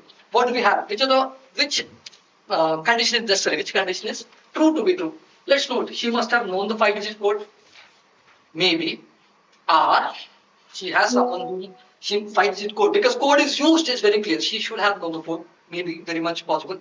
Let's always, whenever you have these kind of things, I've already told you guys in the Lex Plus Day also, TTD also. always try to eliminate options. And that's why I don't rate this question as an easy or medium. I rate these kind of questions. Question number, which are the, for example, 90, even question number 92, the Bharat question. Sorry, 91 and 91 and 95, I would rate them as difficult because you cannot have a straight answer. You have to check out everything. Which of the following if true, which of the following if false, which of the supports. You have to be a little cautious, right? So I would say first one maybe, so I'm leaving it. Look at option B. Option B I can definitely eliminate. She must have left the graphic design studio before 11:45. Why? She might have left it at 11:45. She can happily steal it after 11:45. That need not have changed, right? There's no need. That doesn't affect. If it can be false, it can be, doesn't matter. The theft must have occurred after she left the studio at before 1 a.m. This is very interesting. This is also possible, right? Because this is maybe, because she has a proof up to 11:45. If the theft happened after 11:45, she can be implicated, she can be incriminated. Yes, maybe. Let's put that aside. And let's go to D. She must have worked with Anjali. Now, this is again a far-fetched thing. She need not have worked with Anjali. You never know. So, like I said, there's no specific thing. Between A and C, which of them is the right answer? Is there a chance that Chitra should definitely, if Chitra has done the theft, Chitra need not have done it 11:45 के बाद 11:40 के पहले भी कर सकता है. She could have slipped out of her alibi thing and stuff. So I did not consider. But I definitely say option A has to be true. Option A is a necessary condition because even if she left before 11:45, after 11:45, she still has to know the code. She still has to know the code. I would say option A is the most important thing. So the right answer for this is option A. Like I said, 91 and 95, there will be complications. 91 people will claim it is D. 95 people will claim it is C. These are going to be some discussion that will happen, but let's see. We are saying A is the right answer for this. Okay? So this is where we at the second set, my dear friend. I would say second set is definitely tedious, difficult as compared to first set. First set is laddu, second set is jalebi. Avoid the second set. Don't do many of the, you can do half the questions, leave the other 3 questions. And the good thing is you can do question wise, right? Let's go to the third set of this thing. Third set is again, they have nicely sprinkled difficult sets in between laddu sets. Then let's go to the third set. Third set is actually very clearly a blood relations puzzle. Blood relations is something I'm sure any longer term student, if you have done it for only 1-2 months, couple of months course, it's very difficult for us to cover all this. But if you have done a longer term course, I'm sure you would have done blood relations. How many of you, when you have done a longer term course, in the beginning when teachers were teaching you coding, decoding, blood relations, you said, why are you teaching all this? This is not needed for Clat. You see what happens. That's why you need to trust us, okay? Right, anyway, let's look at blood relations. Here, if you can look at it, there are only 4 symbols. The most important symbols they gave are basically, there are only 4 symbols, my dear friends. And the symbols they gave basically are, there are mathematical symbols, 4 symbols. Cross is standing for father of, right? F of father of. Division is standing for mother of. And plus is basically standing for daughter of. And last one, minus is standing for brother of. So what does it mean? These are the 4 symbols we have. Now there are beautiful questions. If they give a statement, algebraic statement, then ask you what is the first one, last one related. 4 people with some symbols in between. If P plus Q, like that. I would say it's still laddu questions. The problem is when, in fact, in this entire set, there's one question I would say is difficult, and there's one question I would say there's a controversy. Okay, 97th question is difficult. And 100 does a little controversy, but easy. But otherwise, all others are straightforward. They give you a statement and ask you first and last relation. कितना आसान है यार? क्या करना चाहिए? Always, whenever you have blood relations, remember 2 things. Simple. I have a simple rule for blood relations. The rule is, one is always have a gender and identify gender, male, female. Second thing is always identify generation. Is it parent? Is it kids? Is it grandparent? As in 3 generations. Always I have 3 levels, 3 generations, and male, female. Automatically life will become a lot more easy in doing that. Now, the moment we have father of, you know, one side it is a male, other side you don't know. Mother of, one side you know it's female, other side you don't know. Daughter of, one side female, other side you don't know. Brother of, one side male, other side you don't know. That's the thing. Gender, you know, you have to understand this and it will become very, very, very easy. Now, why did I say 97th is a little difficult? I'll tell you later. But 96 is, let's now go ahead to the thing. 96, according to me, is lallu question. Again, you see P plus Q are divided by T. Anyone who, generally Clat students, many of you don't like math, many of you don't like algebra. But the beauty is, they try to confuse you, they try to scare you, but actually most lollipop questions are given in the things that actually look the most difficult are actually the easiest. Things that actually look easiest are sometimes jalebi. So be careful. Now look at this. P plus Q minus R divided by T. Plus means very clearly we know what, and how is P related to P? P related to P. The moment we need to, if you can make a map, if you can make a, this thing it's easy. Right, like I said, whenever you are doing a blood relations, Only two things keep it. One, gender. Second, levels. Parent generation, grandparent generation, and kids generation. Let's look at it. P plus Q. What does plus mean? Plus means dot off. That means automatically Q above and P below. But the thing is, P is the only gender we know. For example, I'm using round for a female. This is square for male. That's your choice. I'm just giving an example. I don't have a lot of time. I need not put the exact symbols and stuff. So we know P plus Q. P is the daughter of Q. P we know is female. Q I don't know. Right? Let's look at and Q minus R. What about minus? Minus means brother. That means automatically Q is the male and they are in the same. So if you look at it, what am I doing? Below means younger generation. Above means elder generation. Horizontal means same generation. That's it. Simple. Three others, right? Q is the brother of R because it's minus. R, do we know? No. But Q automatically suddenly becomes what? Male because it's brother, right? R, we don't know. Q is in the same thing. Let's look at the next one. What about T? Divided by T. R divided by divide means mother. The moment R is a mother, R is female, and T has to be one generation below. That's very important. Keep that in mind. Now the question is, how is T related to P? T and P. Now this is very interesting, right? Sometimes I told you also, whenever none of these, all of these are there, don't jump rushing in. There's a none of these in this, and somehow it happens to be the answer. Be careful. What do we have? The relation is between T and how and T and P related. We only know. Do we know the gender? We know the gender of P. Do we know the gender of T? I really don't. What do we know about T? R is the mother of. We said mother of T, right? Let me erase this guys for a minute because I think yeah. What do we know about T? R and T. R is the mother of T, but do we know the gender of T? I don't really know the gender of T. I can leave it there. What do I know about T and P? T and P I know are in the same generation. Their parents are in the above generation. They are in the same generation. That much I know. Now look at the answers. Aunt, it has to be one generation. Father, one generation ago. Grandmother, two generations ago. The only part because they're in the same generation. They're cousins. They're right. Whatever. The only answer possible is D. None of these. The answer D. None of these is the right answer. But 96th question. Okay, let me go ahead now to the next set of questions. Right now, if I am writing the exam like you guys have written today, the moment I see 97th question, you know what I'll do? Which are the following? The most important. Which are the following means this? Isko main kya karta? Lal salam karta. I taught you in the boot camp. Why? Because you cannot do one solving. You have to solve all the four and decide. I'm going to give you a shortcut later, but for now, understand. I have to go which of the following and then decide which of the ways right. I mean, how much waste of time it is. I'll not do it. I'll rather do it last. Right? We'll do it last. Let's come to the other thing. Let's come to 98. 98 is very similar to what we have done the thing. Again, same thing. You have to go back, put the thing framework. What is the framework I taught you guys? Blood relations. Just put generations and just put genders and game over. Let's say P cross T. What does P cross T mean? P is the father. The only thing we know is P is the P cross T means P is the father, that means male, father of T, T is a one generation below. But the next one we know, and T is divided of Q. T divided Q means T is definitely the mother, isn't it? T is the mother of Q. Do we know who is Q? What gender Q is? I don't know, but Q I know. Q plus R. What does plus stand for? We know plus is already a brother, right? Plus is brother. That means Q is automatically brother of, finally we have R.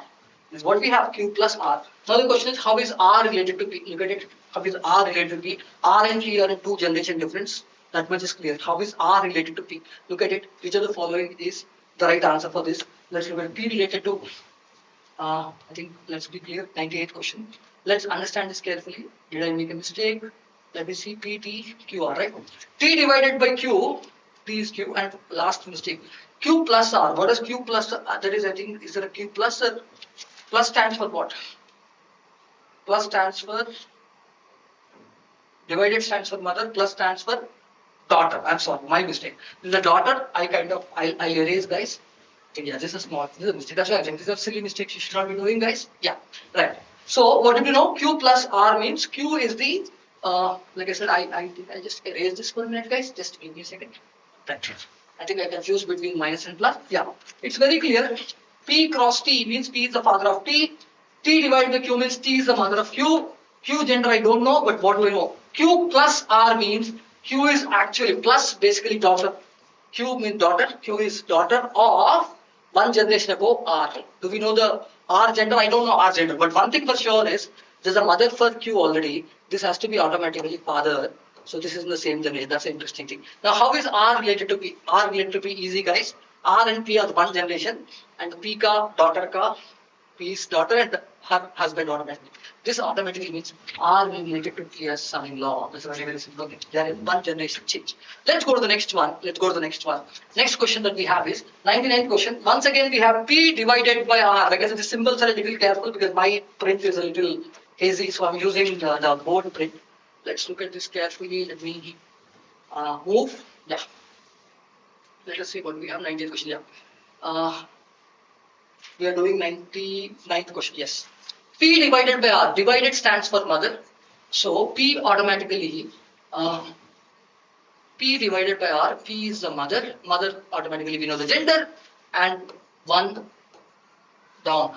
R minus Q. Minus stands for brother. Automatically R is a male. And we don't know about Q. The only thing we know is they are in the same generation. Brother. Q cross T, and Q is again the father of T. That is very interesting. So Q is again a male. Two males in the second generation, and that's what we have. Now what is the question? How is T related to? I'm sorry. PRQT. We are talking about how is P related to T. I mean it's very clear, man. The three generations, P is 2 generations above P. The only possible answer has to be either grandmother, grandfather, and we have already established the gender of the person. It is female. Female 2 generations above has to be grandmother. It's extremely simple. Right? Am I clear on this? This is what it is. Let's go to the next question. 100th question, my dear friends. I'm erasing everything because I need to kind of make the map. I hope you're understanding. Let me look at the 100th question now. Let me erase this and make the next one. Let me make the map for 100th question. Like I said, this is a little, I would say they're very easy. I mean, as in meeting questions because of time, not otherwise tough. Let's look at the 100th one. Let's again make the map. R divided to Q. R is the mother. Divided automatically means mother. Q is in the next generation. Let's look at, this is where the question is. Like I said, 100th question is controversial. This time what? Q plus R. That means Q is a daughter of R. Arey, हमें तो पता है already Q is a daughter of R. What is the new thing, right? Anyway, R cross T, that's a problem. R is mother of someone. R this time is father of someone. R this time father. तो R क्या है यार? R male है, female है, confusion है. I think Clat is making you ready for all LGBTQ and stuff. That's okay, but it's a confusing thing, right? That's why I said it's a little. There's a problem with this. 2 R's is a mistake. Luckily, I think Clat consortium will be able to bulldoze through this if you raise a issue. They might either remove the question, but there's a very good chance they still will go ahead because there's no problem for the answer. The answer is not about R, the answer is about T and Q. In spite of this issue, it doesn't matter because Q and T are in the same generation, they're of same people. Automatically, what will T be related to Q? How is T related to Q? Now look at it. T can be who? T can be, the problem is either B because they're in the same generation. We know Q is female for sure. T we don't know. T we don't know. That's why T can be a brother or sister. Answer is B or C. Like I said, this will be a question that will be scrapped. Or both answers will be given. Okay, we never know. That's why I said jalebi questions ko touch mat karo. This is an example of that jalebi question. This is a 100th question. Brother or sister, both is the right answer. Let me go to the 101st question, my dear friends. Let's see. R minus P. Again the same thing. What do you know? R minus P means R is the brother of P. P is in the same generation. P divided by J. Divided means mother. That means P is the mother, female again, of the J. We don't know the gender in the next generation. And J divided by Q. Again, that means J is the mother of Q. Now this is a beautiful thing. Now look at it. What is asked? How is J related to R? J related to R. Again the same thing. J and R are one generation above. J and R are only one generation. And it's very clear. The right answer for this has to be, look at it. There's only one this thing. J is basically the if you can look at it very carefully, what we have. P divided J and J divided by Q. J divided by J is again the mother of, you said divided is mother. I think there's a mistake in this. There's a mistake here, guys. My bad. I think my team typed it wrongly. It's a mistake. I think J is basically the father because it's into and not divided. That's a mistake they made. J is the father of Q. So the moment I have this, the very simple thing that we have here is J is basically one generation below R and J is a male. Automatically it has to be one generation below me, not directly my kid of my siblings, they'll become nephew. Male, because it's a male, it's nephew. If it's a female, it would have been niece. It's a mistake. It is not divided, it's Q. That's why it's divided Q nahi hai, cross Q hai, multiplication Q hai. That's very important. J is a male, that's why J is a nephew. Please be cautious about this symbol. Okay, let's go to the next one. We have, I think there's one last question in this. Like I said, I told you I'll show you some shortcut in this, right? How to do the question like 97. 97th question, which of the following is true kind of questions? I would say this is a huge waste of time. I would never waste my energy on such questions, firstly. And as a successful competitive exam taker, if I have to do, you know what I'll do? I'll always find a shortcut. I'll try to find a shortcut where possible. Here is a shortcut. Hey, what do we know? They're asking you, I want you to kind of find a way where R is the wife of P. And a wife छोड़ दो यार, R is a wife का मतलब R is female here. Let's identify all those questions where R is not a female and remove it. If R is not a female, that's a wrong answer. That's it. R is the wife of someone, R has to be female. Let's look at the options where R is not a thing. P cross R का gender नहीं पता because R minus Q automatically what can we say? R minus Q, R is a brother of someone, right? Brother cannot be because brother means problem is again not about relation based, problem is about gender. Like I said, this cannot be the right answer. Simple. Let's go to second one. R minus Q, again brother, I don't care. R minus Q, again brother, I don't care. That's a beauty. Why it looks like a tough question? It's actually a lallu question because other three questions. It proves that R's gender is male, but we want R to be female because R is the wife of P. That's why the right answer for this is option D, my dear friends. With this, we end the third set. I would say set 1 is easy, set 3 is also a little easier than set 2 is a tough set. Okay, let's go to the last set of the day, and after that we have beautiful cutoffs, analysis, ranks and stuff. Okay, let's move on to the last set of the day, my dear friends. Let's see. Yeah, I think key will be released again in detail later, but first I'm explaining the solutions. Please, yeah, this is beautiful. This is again my favorite set, cat type set. This is a puzzle that is more looking like a sports schedule, right? This is looking more like a sports schedule. This is looking like a sports schedule. Let's understand what's happening, right? We have four. I mean, again, the moment you see sports schedule, round A, B, C, D, team C, sorry, R, B, teams, colors, rounds, it's all confusing. Okay. There are some conditions given. Okay. Again, in the option, they have given a statement heading for each of the things. But look at the most important word. What do we have? What do we have? Based on. Who is the blue? The thing is, if based on, if the following is correct, etc. is there are multiple answers conditions. But there's only one question where there is based on, etc. if rules. But most of the other questions are which team. That means there is an answer that we need to find, and then only we have to go to it. So it is more like set 1 than set 2.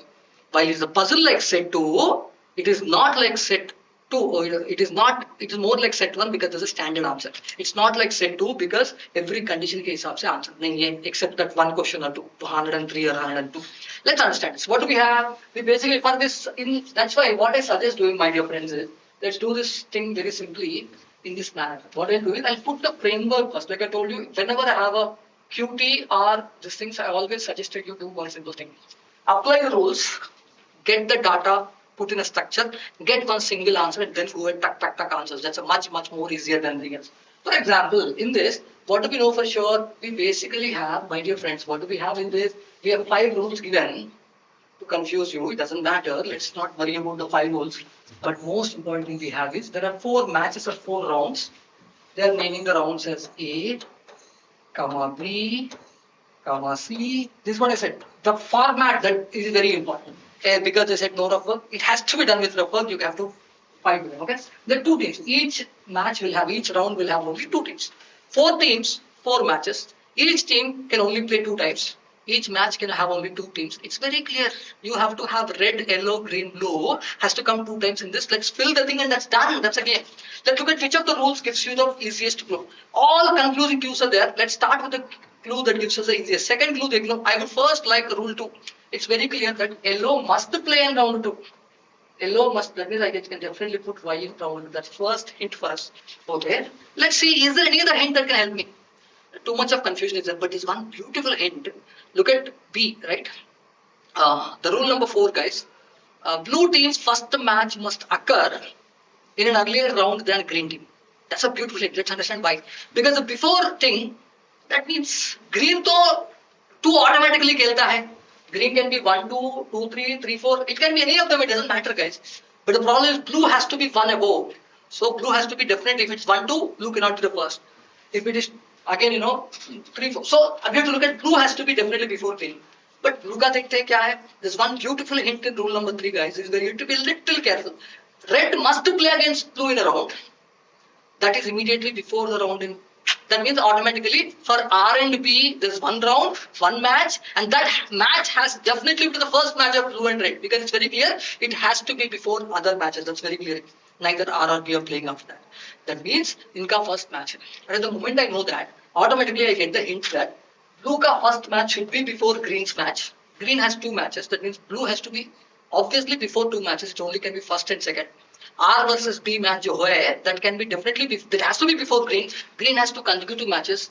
That means blue R versus B match जो है, it has to be match 1 or match 2 because after that there should be 2 more matches. But the problem is R versus B cannot be there is a second match or B round because already yellow attack किया है. The only possibility is R versus B happens to be only first match. This is the most critical clue. उसको समझा अच्छा चलो करो. Otherwise jalebi leave it no problem. Leave it no problem. But इस चीज को समझना है तब जाके attempt करना. If you don't understand this, leave it. Again I'm telling you, blue has to have a match before green. That automatically means green has 2 consecutive matches. So automatically green can have what is the worst? Green can have 1, 2, first and second match, second and third match, third and fourth match. But B has to be 1 before at least. So green cannot be first match. Green can be 2, 3, then B has to be first match. Green can be 3, 4, then blue has to be second match. And we already know blue's first match has to be with R. That is very clearly given in rule number 3. Now R and B together has to be there in the before green. 2 teams before green, only one possibility is first match. Because second match में the 2 cannot be there, only one slot is there. R भी हो गया, उसके बाद आसान हो जाएगा देखो. Now the thing is, look at it. What we have, what can we fix next? Once that green must play 2 consecutive rounds. That is pretty clear to us.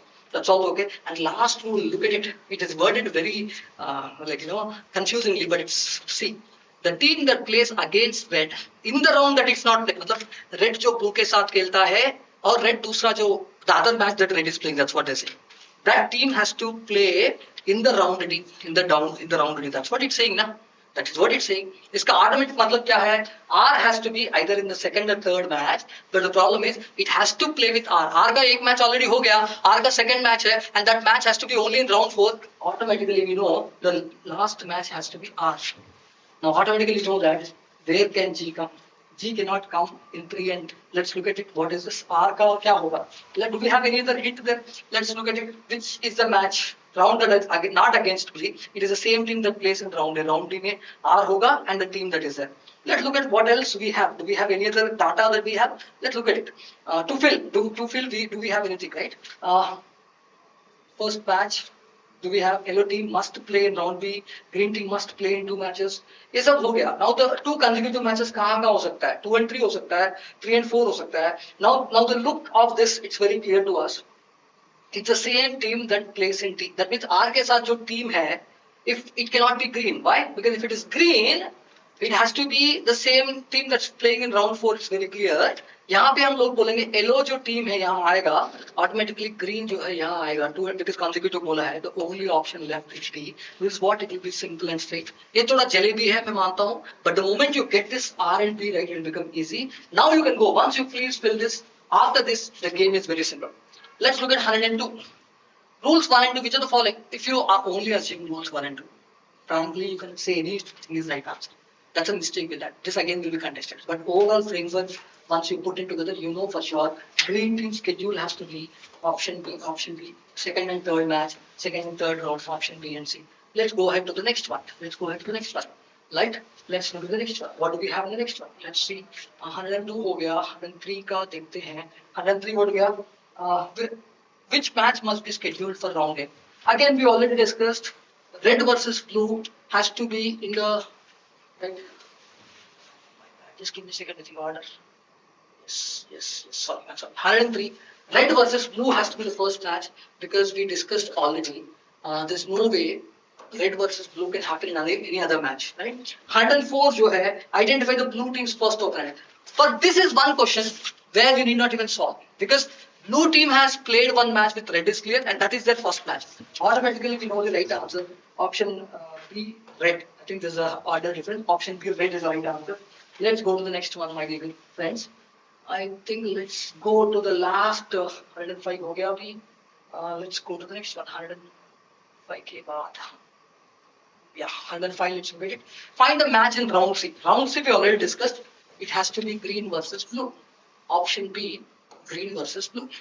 106 again. Again, I'm saying once you solve, it's lallu, but otherwise it's a very tedious set. I would say it's a difficult set, but easy questions. 106 again. Which teams excluded from around the pair where the yellow team, मतलब yellow team के साथ कौन नहीं खेला है? Yellow team के साथ green खेला है, yellow team के साथ red खेला है. And what is asked? Which pair of rounds yellow team does not participate? Automatically, yellow team does not participate in first round and the third round. So round A and round C is the right answer. Because second round yellow participates and the last round yellow participates. So the right answer for this is option A and round A and round C. Statement versus options B very carefully. A and C is the rounds not participated, but the right answer for this is option A in this, right? Round. Let's go to the next one. Let's go to 107. Last couple of questions, my dear friends. 107, 107. Yeah, 107. Let's go to this. 107 and 100. Yeah, I think 107, 108. 107, let's see what do we have here. It's a straightforward question, my dear friends. Which team does the yellow team not play against the course of 4 rounds? Right? Again, the same thing. Which team does it not play?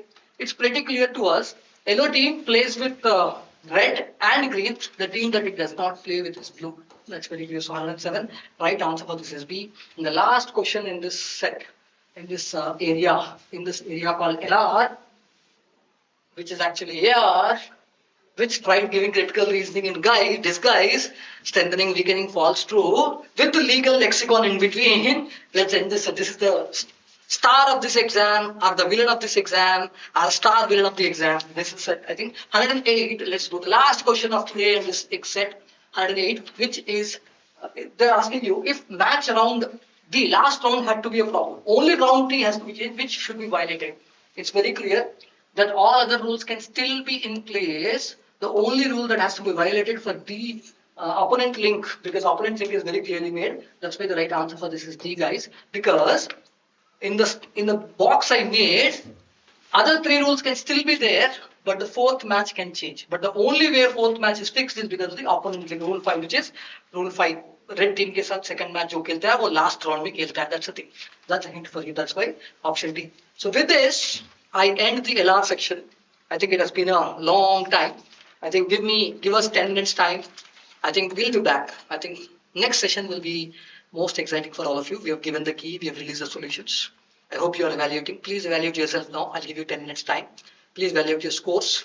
Now comes, we're going to discuss the overall good attempts, cutoffs, ranks, and NLUs, etc.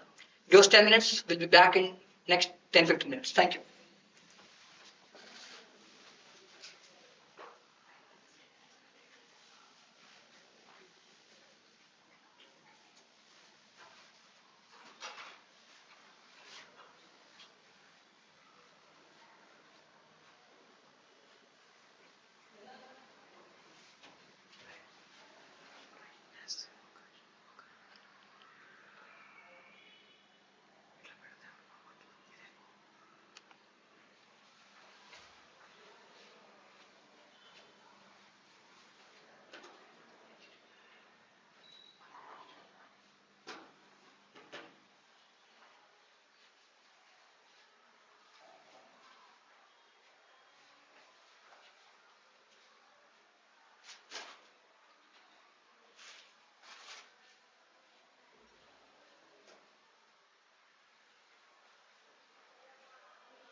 So good.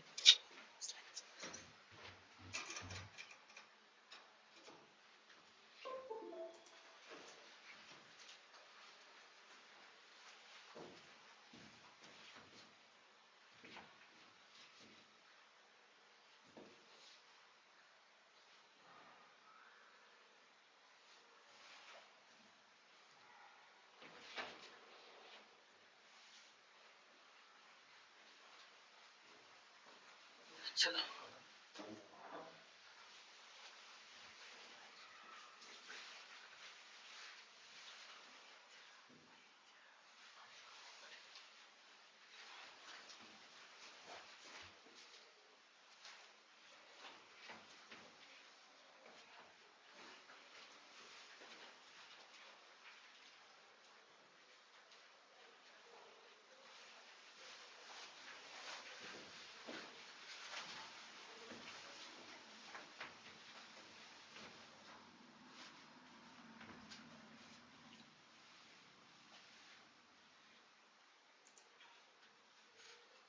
Hey, hi everyone.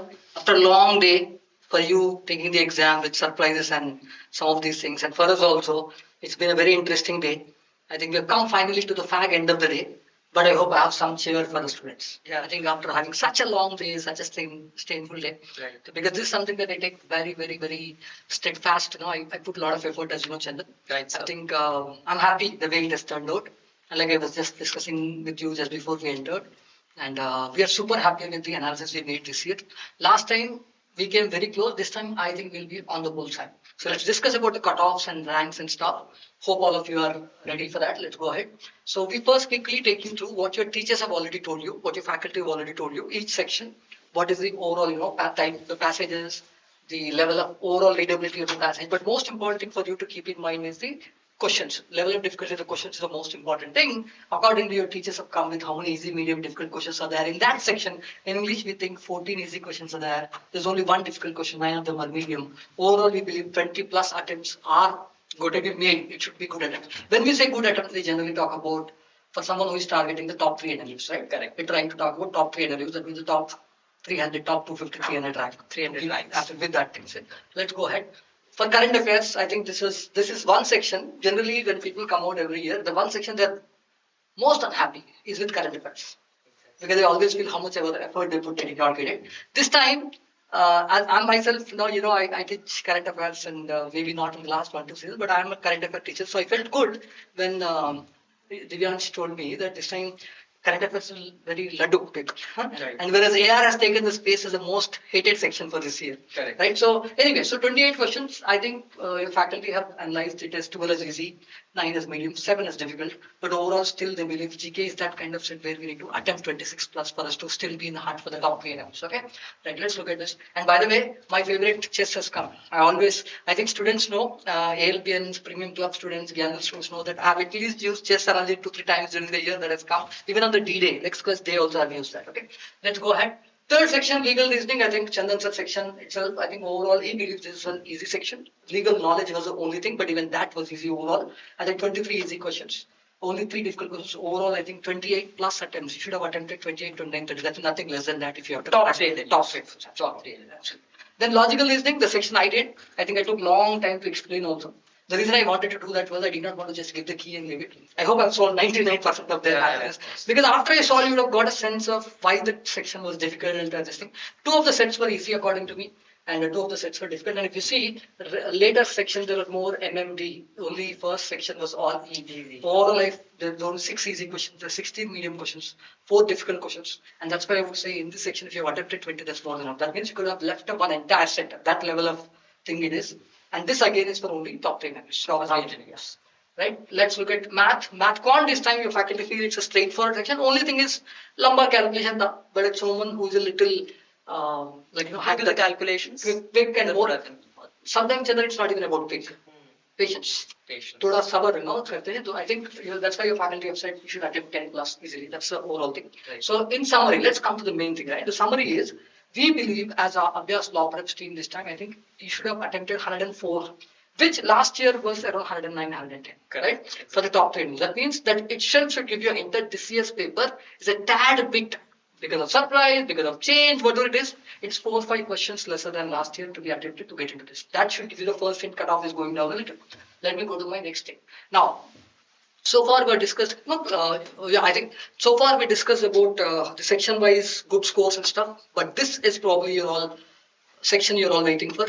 I think I always take a lot of pride in this, that I believe, even though I don't teach you day-to-day classes, I believe in the pride that I always want to predict, estimate ranks and marks cutoff as close to the reality as possible. I think this is something that we have done. This is very important, guys. Please make a note. 22, 23, 24, 25, 26. This is very important. We always look at, we don't typically like other institutions which give a cutoff for an NLU and DB. No, we do it very mathematically. We do it very statistically. And we have been doing it. Mean and standard deviation very important. Don't worry too much. First 22 and 23 were 150 question exams, so don't really worry about it. But last 3 years are very important. For you to get an idea, most important thing I wanted to keep in mind is, this is only for top 5,000. After 5,000 rank, it doesn't really matter. I think maybe some of you have categories, some of you have this thing, it will help you, but we focus on the top 5,000 rank because these are students who are making who are going to crack Clat by the end of third, fourth list and stuff. Top 5,000 ranks we do. You can see very clearly last year mean score of the top 5,000 students was 84, which was 5-6 marks lower than 24. 24 was the easiest slot. I think this year we believe the mean score will come down by another 3-4 marks. That much we are predicting, we are putting our head there, right? And then we believe standard deviation will be same. Standard deviation basically means within how many marks most crowding will happen. I'll show this beautifully in a curve. Chandan sir loves this curve. I think whenever I explain, I say not of this. Yeah, this is something that he enjoys a lot. I think he has a lot of this thing. So if you can look at it, don't worry about the 22, 23 red and green, but focus more on the other blue and purple line, blue and violet lines. These are important. This was 25 paper, this is 20. So this 24 paper, this is 25 paper Chandan. Right. Last year, if you remember, exactly in the same dash, when we predicted, the graph will go a little left. That exactly happened. Right. But one thing we were wrong was, we did not think the graph will peak so high because the standard deviation we expected was going to be high, little broader. Yes, it has come down and that's why it has picked up. Right. That means what we predicted was at the most crowded zone, we'll have 250 students or so getting the same marks within 1 mark same. Right. But what we have found is last time this so ultra competitive that there are more than 350 students. Look at this. More than 350. That means almost 370, 380 students were at the same mark. That is near the mean. That is around that 84 marks. 84 marks. So if you can see, someone who scored 84 plus or minus 5 last year, that is someone between that 79 to 89 marks. Right. That means 80 to 98. Right. That those scores had 3,000 people. If you can look at it, somewhere between 80 and 90, there are 3,000 people within that. The rank was something to be exact, from 600 something to 3,500 something. 3,000 people were there in the 10 marks.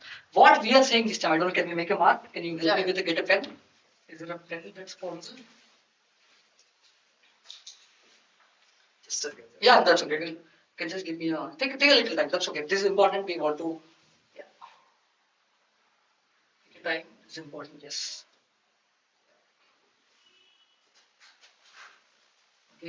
Should I minimize this? Yeah. Okay, yeah, fine. We can probably use the pen here. It's about, yeah, great. So what we'll do now is, I think this year what we are trying to say is the graph is going to, just like from 24 to 25, the graph has shifted a little left. This time also we are putting our neck out there and saying graph will shift even more left. But what we are learning from last time is this time the graph will still be same crowding. That means the height will be same. That automatically means, let's say use a different color. Let's use yellow color, yeah, right? This time what we are saying is, the graph, instead of peaking around 84, it will peak around this thing. So it will probably say the graph will peak around this. This is going to be the graph this time. That means you will have, the peaking will be around 81 marks and the number of people, between, instead of 80 and 90, this will be between 75 and this time it will be between 75 and 85, the crowding will be there. Right. Same 350 crowding. 350 crowding. I believe the crowding will be very similar. I don't think there's a huge difference. I think it's the last time when we that's a learning we have. I think there will be within those 10 marks, between 75 and 85 this time, plus or minus 1, 75, 85, we'll have 3,000 people crowded. Right. So anyone who scored 85 plus suddenly is safe this time. And anyone who scored 75 to 85, it's a danger zone. Yeah. They have a chance, but they're in danger zone. They'll be between that 500, 700 rank, say 3,500, 700 rank. It will be 500 rank at 85, 86, and 3,500 rank around that 75, 76. That's what we're saying. Right. Now, this is a very important pattern. Keep in mind. Now, what we'll do is let's actually go ahead. Can we go to the next thing? Let me go to the. This is very important. You can make a note of it. This is there on the video. You can relate. We have predicted. Now, 25 and 24 are these are actual marks. Again, approximates are there, but these are the ones that have happened really. Now, this 26, whatever can you? Yeah. Okay. Can you please give me the pen? Yeah. These marks that you see out there, my dear friends, this is basically a prediction we are making as Abhyaas Law Prep, right? Please understand. What we are trying to tell you is, this time the top score could be 105. Last year it was around 110, 1 mark here and there. But I believe there will be 10 people who still score 100 plus is something that we are. Because we're waiting on the talent of the 1 lakh people who are applying, right? Exactly. We are always, why we should be eternal optimists. Just because there's this thing, why should we believe they're not there? There'll be those freaky talents, right? There's right? Outshine talent, they'll still be there. But what we believe is the top 50, last time scored more than 98. I think this time it will be 95, 96. Those who scored 96, I think, yeah, that's it. I think those will be top 50. And top 100 will be 94. I think the most important, like I said, 80. The last time 90 marks would have fetched you much lower this thing. I think this time 90 marks will fetch you. If you do 90, I think you'll be the top 300 in the country. That's something that we are saying. Top 3 NLUs. Top 3 NLUs. You can target. If you are 90, I think you are in the top 3 NLUs, 89, 90. That's something that you can keep in mind. And like I said, the most crowding, like I said, 3,500 will be in 75. 1,500, 1,000. This is where the crowding is. That is between 10 marks. From 500,000 till you get 3,500, there will be 3,000 people there in those 10, 12 marks. And that's the thing that we are predicting. And finally, we believe 5,009 this time will be around 71. That is 5, 6 marks lesser than the last year. Last year it was 77. This time it will be 71, 72. Again, I'm telling you, my dear friends, we are not focusing on. This is more with respect to the things you have to understand. Let's go ahead. Do you want me to do anything? No, Stanley. Yes, changing the color so that it matches. Okay, fine, great. So what we are trying to tell you is, so if you are scoring 70 plus, I think you can be in the top 5,000. And if you're scoring 75 plus, you are in the top 3,000, 3,500. If you're scoring 90 plus, you're in the top 300. If you're scoring 80 plus, I think you're in the top 2,000, top 1,700. And if you are in 80, see again, if 90 plus top 300, 85 plus top 1,000, 80 plus, I think you're in that 1,700 zone, and 75 plus, you're in that top 2,500, and 5,000 rank will be around 71, 72. And as you know, Clat has vacant seats. Chandan, you'll always talk about this. Yeah. I think Chandan and team, they have done a great job with vacant seats. Never ever lose hope. Because there are a lot of kids who would have not gotten the first list or so first merit list. But we have steadfastly been with you, and we have seen students who have been able to get to one of the good NLUs by the vacant seats and stuff. So don't give up. So we are going to help you with that. This is a rank matrix. Can we go to the next? Next. So what I'll do next is, now this is something. So far, what we have done is very statistical. Now we are trying. This is something at the end of the day, whatever is said and done, right? In exit poll, no one likes which party is getting what percentage of vote. That is very statistical. That is very scientific. Every news channel, news anchor will ask the pollster, give me how many seats each party is getting. They're more interested in seats than the vote share. Exactly the same thing. So far, whatever I've done is like a scientific vote share. The standard deviation, graph, crowding and stuff. But the masala. But the glamour is there. मुझे ये college चाहिए तो कितने marks चाहिए? So I think this is what we predicted. Now you can make a good note of this. So we are trying to say that out of the 25 to 6 NLUs we have, if you score 94 plus, you're getting into the first NLU. If you score 91 plus, you're getting into the Nulsar. If you're scoring, again, this is all India quota we're talking about. So basically that 90 plus, 89, 90 plus, you're in the top 3 NLUs. And the second, next level of top 10 NLUs, I think you can go if you, that's why we said this time we said 80 plus. If you score 80 plus, you have a chance of getting into top single digit NLUs, not even 10th. Right? Absolutely. So the beauty is if you do well, I think this is something that you can keep in. And we are actually predicting, can we go to the next thing? We're actually saying anyone who scores 7, this is again, it might not be first list channel, it can be second, but overall, anyone who scored 75 in this exam, 70 in this exam, you are there, don't give up. Till the vacant round, don't go there. We are going to get there. That's one thing that I want to say. And reach out to us. This is generally, like I said, the overall, you want category wise and NLU wise things. Reach out to us through, we have Careers Gyan thing, and we have we have tied up with Careers Gyan, and we have our thing. We can always do that. You can reach out. I think people who are commenting on the YouTube also will try to reply that in the coming week. But please reach out to us for category wise cutoffs across NLUs. This is more like a general category all India rank cutoff. Okay. Now, we're not ending this here, Chandan. I think last 5 minutes, I'll take 5 more minutes of yours and the students. Yeah. I think a lot of you, what comes after Clat, right? Some of you are dejected, some of you are, I think very rarely on such a day. I remember Clat 2015, which was also an unexpected paper like this. Exactly. So what happens is when you get a paper like that, people are dejected, even the toppers. Not because they really don't know that they would have actually done better than most of the other people, but they're rejected because they did not do their best. It is not an absolute exam. Clat is a competitive exam. Competitive exams, it doesn't matter whether you are perfect or not. Absolutely, whether you're perfect or not, whether you have actually got better score than your mocks or not. What matters is you've scored better than others. That is very important. You are this thing. So keep this in mind. We want to tell you that many of you, like at Abhyaas, we keep saying, we are that kind of brand. We just don't say we do coaching and leave. We try to suggest you based on your performance. We have done interestingly parent-teacher meets and stuff. We try to say what exams. Please write 3 to 4 residence exams across season so that your hard work is finally taken care of. So please choose. I'm sure some of you, many of you are writing IELTS, Clat, and some of you writing Christ tomorrow. MNCET is one good exam. And CUT is for someone who is looking for options in humanities outside law. That's one option. And LLAT is a very interesting thing for UK, but in general, in India, it is General Global Law School. Someone is very, very serious about General Global, you can write LLAT. So these are your exams that you can, they're coming up. I think we'll have a lot of practice material. And I said your momentum is strong now. Now just that Clat is done, don't kind of change the gears and cool down a lot. Cool down a little, don't cool down. Change the gear, don't stop the vehicle. Yeah. Change the gear, don't stop the vehicle. This momentum is very important, that's what I want to say. And prep strategy, you have to understand it's different for different kind of exams, and then you could also be IELTS is very, they have a different kind of format. You need to kind of jig revision, continue, don't give up. And past papers are very important for IELTS. For Clat kind of exam, its speed is very important. So too less number of questions. It's a very different pattern. Take curriculum guidance in different colleges that you want to apply based on these Clat, Christ, and other exams. MSET also. GK has to be very different for MSET than a Clat. So you have to be careful. And like I said, we have a program called After Clat or Non-Clat, other than Clat program. Based on your batch you join, please connect with us. We'll help you with respect to whatever mock tests and programs and stuff. Right?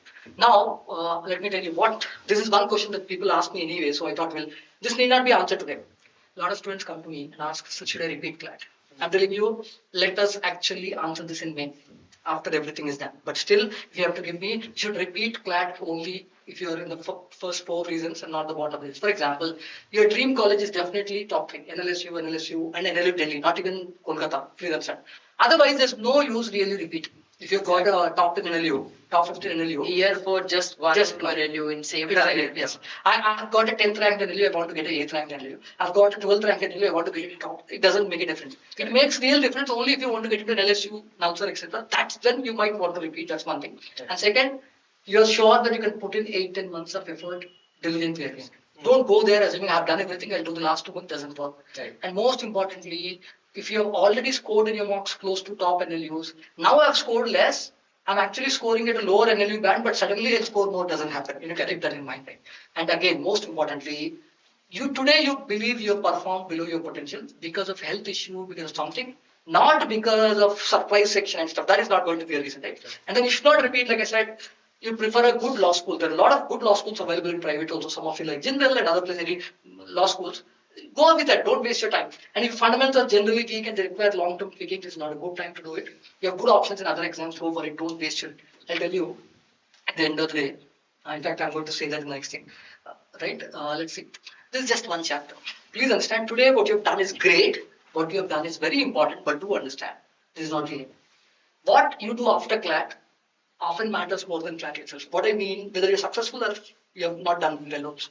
If you're successful, this is just a start. What you do in the 5 years, like I said, success is not decided by that one exam. Success is actually decided by the next 5 years, So please keep that in mind. Every student journey is different. I've seen students who are actually, today there are 25, 26 NLUs, but when there are only top 5, 6 NLUs, and I have a student who missed Nalsar by a couple of marks, and her parents did not allow her to move out of Hyderabad, and she had to choose a local law school, private law school. She had that hunger to actually go ahead and go to for ML, she was able to make it to Oxford. So I think it depends. Every student journey is different. So don't worry too much. Things will be better. And I want to end this day with some interesting ideas. I think for last 1 year or so, many of you put all your heads into Clat.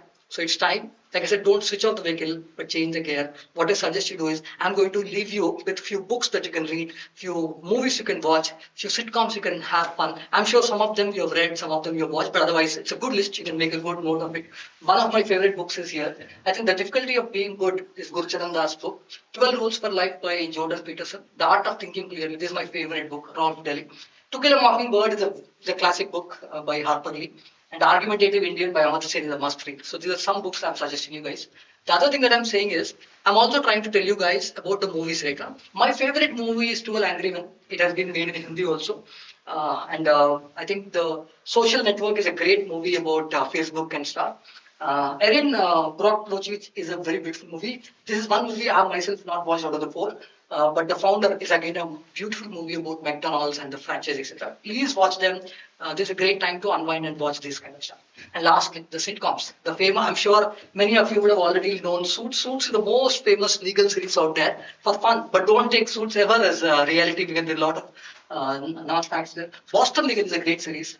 Scam 92 for Indian situation, and Guilty Minds is something that you can want to note. These are some sitcoms you can say. Like I said, go have fun, absorb ideas for legal perspectives.